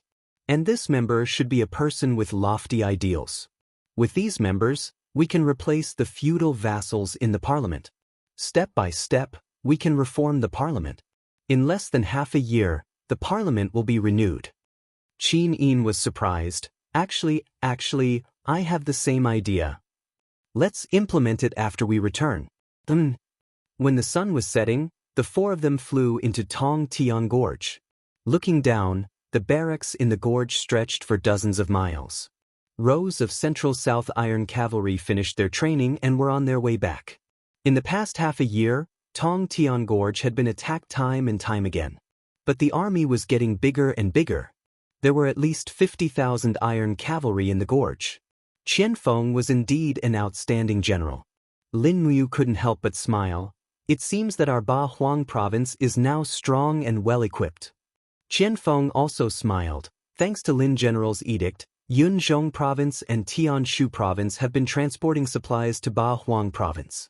Otherwise, I wouldn't have been able to gather such a large team. Not only that, there are already 10 giant flying snakes in the insect nest. They're just waiting for Lin General's command. The whole army of the celestial race will fight to the death for the Qin Empire. All right, Qianfeng suddenly pointed to the distance and said, "That hill is right in front of us. We'll be there soon. Shall we go down?" The four of them swooped down. Sure enough, half of the hill in the distance had obviously collapsed. There were traces of battle on the periphery, and pieces of broken steel were scattered all over the ground. Lin Muyu looked carefully. The hill had collapsed at least 300 meters deep into the ground. There was actually a building complex in such a deep place. How much manpower was needed to build such a building? Perhaps it had long surpassed the difficulty of building a pyramid. However, the manpower and material resources of the Broken Cauldron realm were obviously ordinary. How could they build such a building that was so ingenious? "Greetings, Marshal." A group of high-level demon guards knelt down one after another. Qianfeng walked in front and said, "Her Highness the Empress, Lin General, and Princess She are all here. Lead the way. They want to see this unknown and mysterious domain." The demons had just built a wooden corridor, but it was very unstable. However, it was still there. Lin Muyu and the others didn't intend to use any corridor. Instead, they leaped and flew in the air, slowly descending. In the depths of the ground, faint rays of light appeared. It was the torches in the hands of the demons. Lin Muyu raised her hand and took out her 7 luminaries' celestial gourd. The light of dawn burst out, instantly illuminating the entire huge cave. At this moment, everyone could see that it wasn't a cave, but a completely different world. At a depth of 300 meters, the ground was filled with densely packed integrated circuit boards. In addition, there were human-shaped steel ants that looked like ants. However, they were all lying on the ground in piles. There were at least tens of thousands of them. Qin Yin had a doubtful look on her face. Qianfeng cupped his fists and smiled. "There's nothing we can do. When we first entered the cave, these steel ants actually moved and even attacked our army. Fortunately, I mobilized 20,000 armor demons and annihilated them all." Lin Muyu frowned. Qianfeng didn't know that these were actually robots, just like worker ants. This unique world was dug and built by these worker ants. This place was more like a huge machine workshop. Judging from the aura, there wasn't a trace of human presence. It should be a world of machines. "Everyone be careful." Lin Muyu pulled out the Xianyuan sword and said, "There may be unpredictable dangers."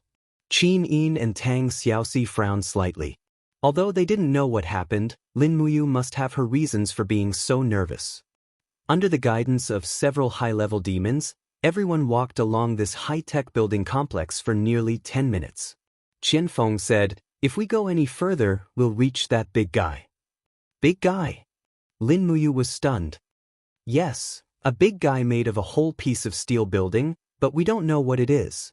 However, I've issued an order to set that place as a forbidden area. No one is allowed to enter. Let's go and have a look." Lin Muyu's heart moved. Further ahead, there was a huge alloy door, but it had been split open, and the crack had been melted.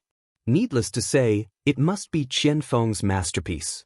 This kind of alloy was very strong, but it couldn't withstand a fierce blow from a god. After entering the door, there was a huge operating space. When Lin Muyu stepped in, a very stiff computer-synthesized voice came. "Shutdown system."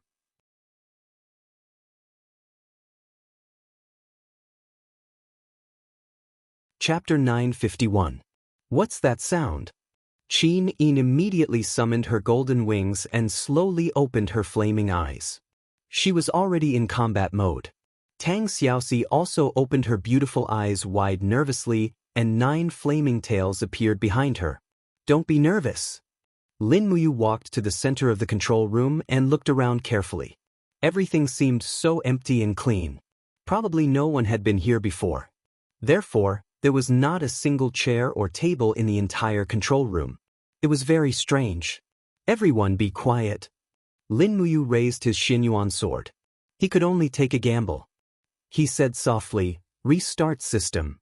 With a click, all the lights in the control room lit up, and the room was suddenly brightly lit. The black hole in the northernmost part of the control room suddenly flashed with a rebooting image. Less than 3 seconds after the rebooting, a language selection screen appeared, and one of them was Chinese. Lin Muyu's heart thumped violently. This place was like a miracle and a huge mystery. What exactly was it? Who sent this huge and advanced artificial intelligence to the Shattered Cauldron realm? Chinese. Lin Muyu said softly. Qin Yin, Tang Xiaoxi, and Qian Feng were confused. They had no idea what Lin Muyu was talking about, let alone what he meant. They only saw the strange light screen flickering in front of them. Soon, it transformed into the appearance of an elf girl. She was very beautiful, and a pair of transparent dragonfly wings were gently flapping behind her. She looked at Lin Muyu and said in the computer-synthesized voice, "Please place your right hand on the identification panel to confirm the user's identity." Lin Muyu was stunned. The bright floor tiles in front of them suddenly separated, and a machine rose quickly. There was a screen on top of it, and it was no different from the fingerprint recognition machine. Lin Muyu was a little excited, and his heart was beating very fast.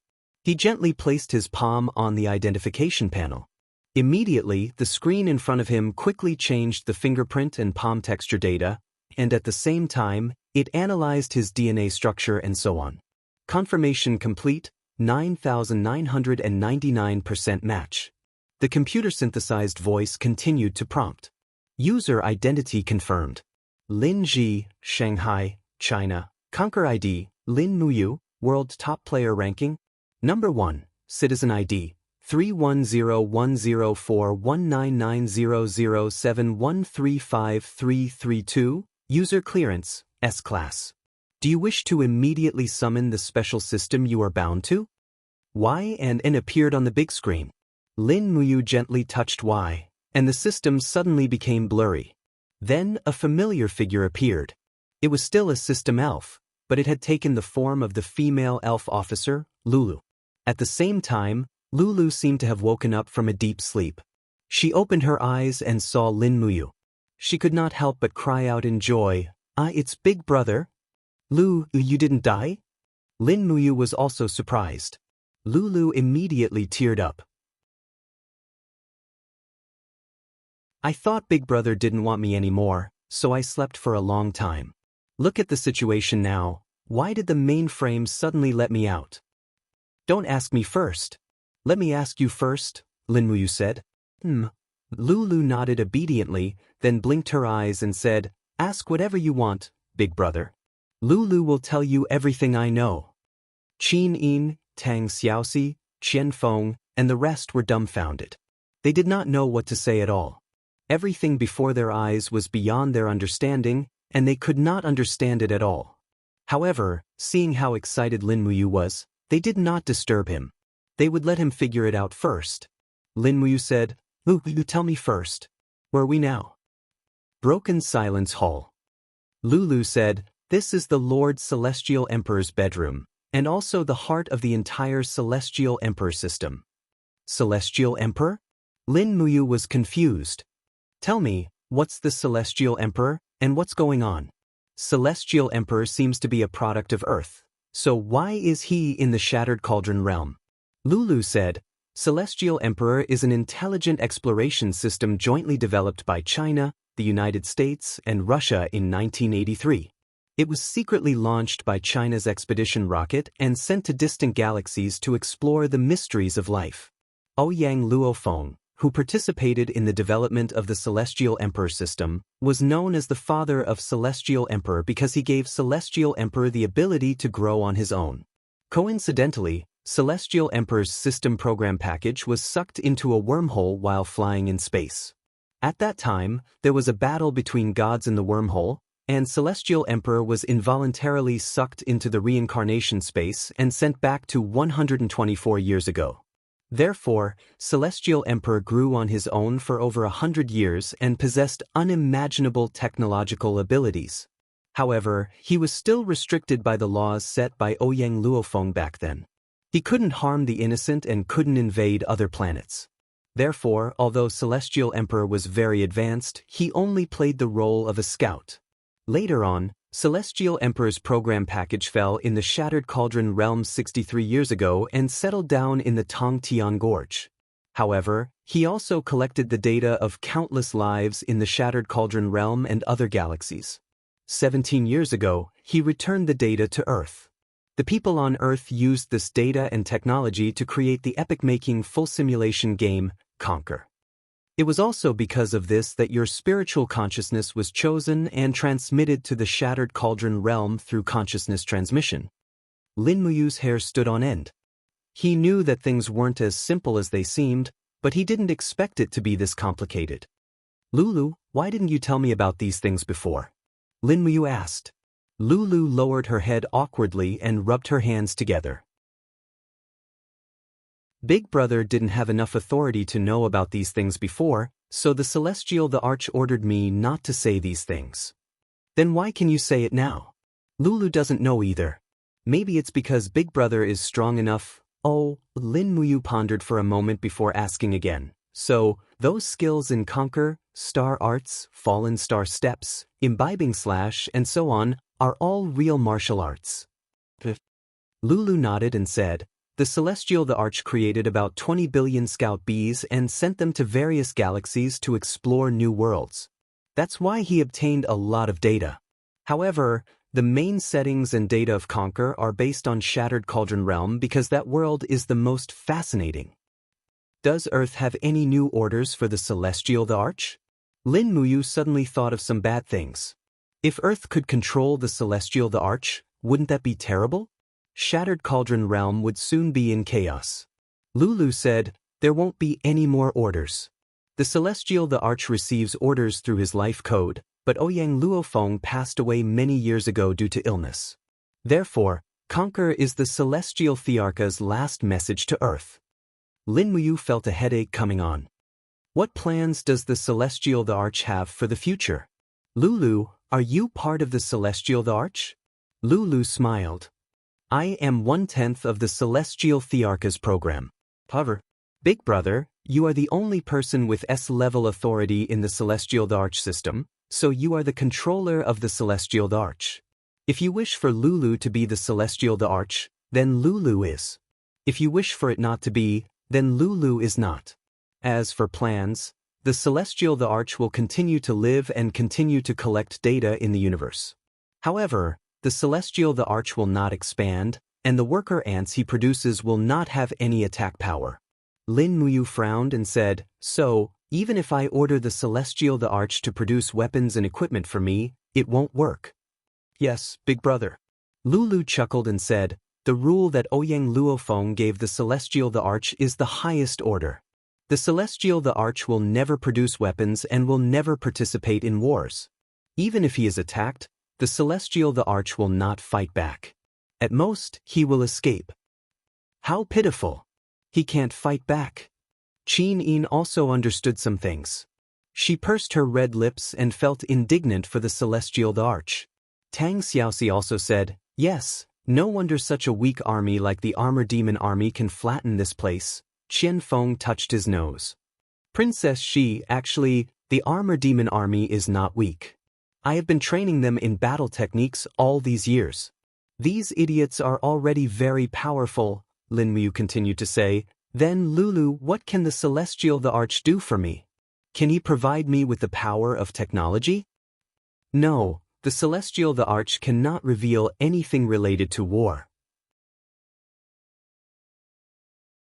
Then what about martial arts techniques?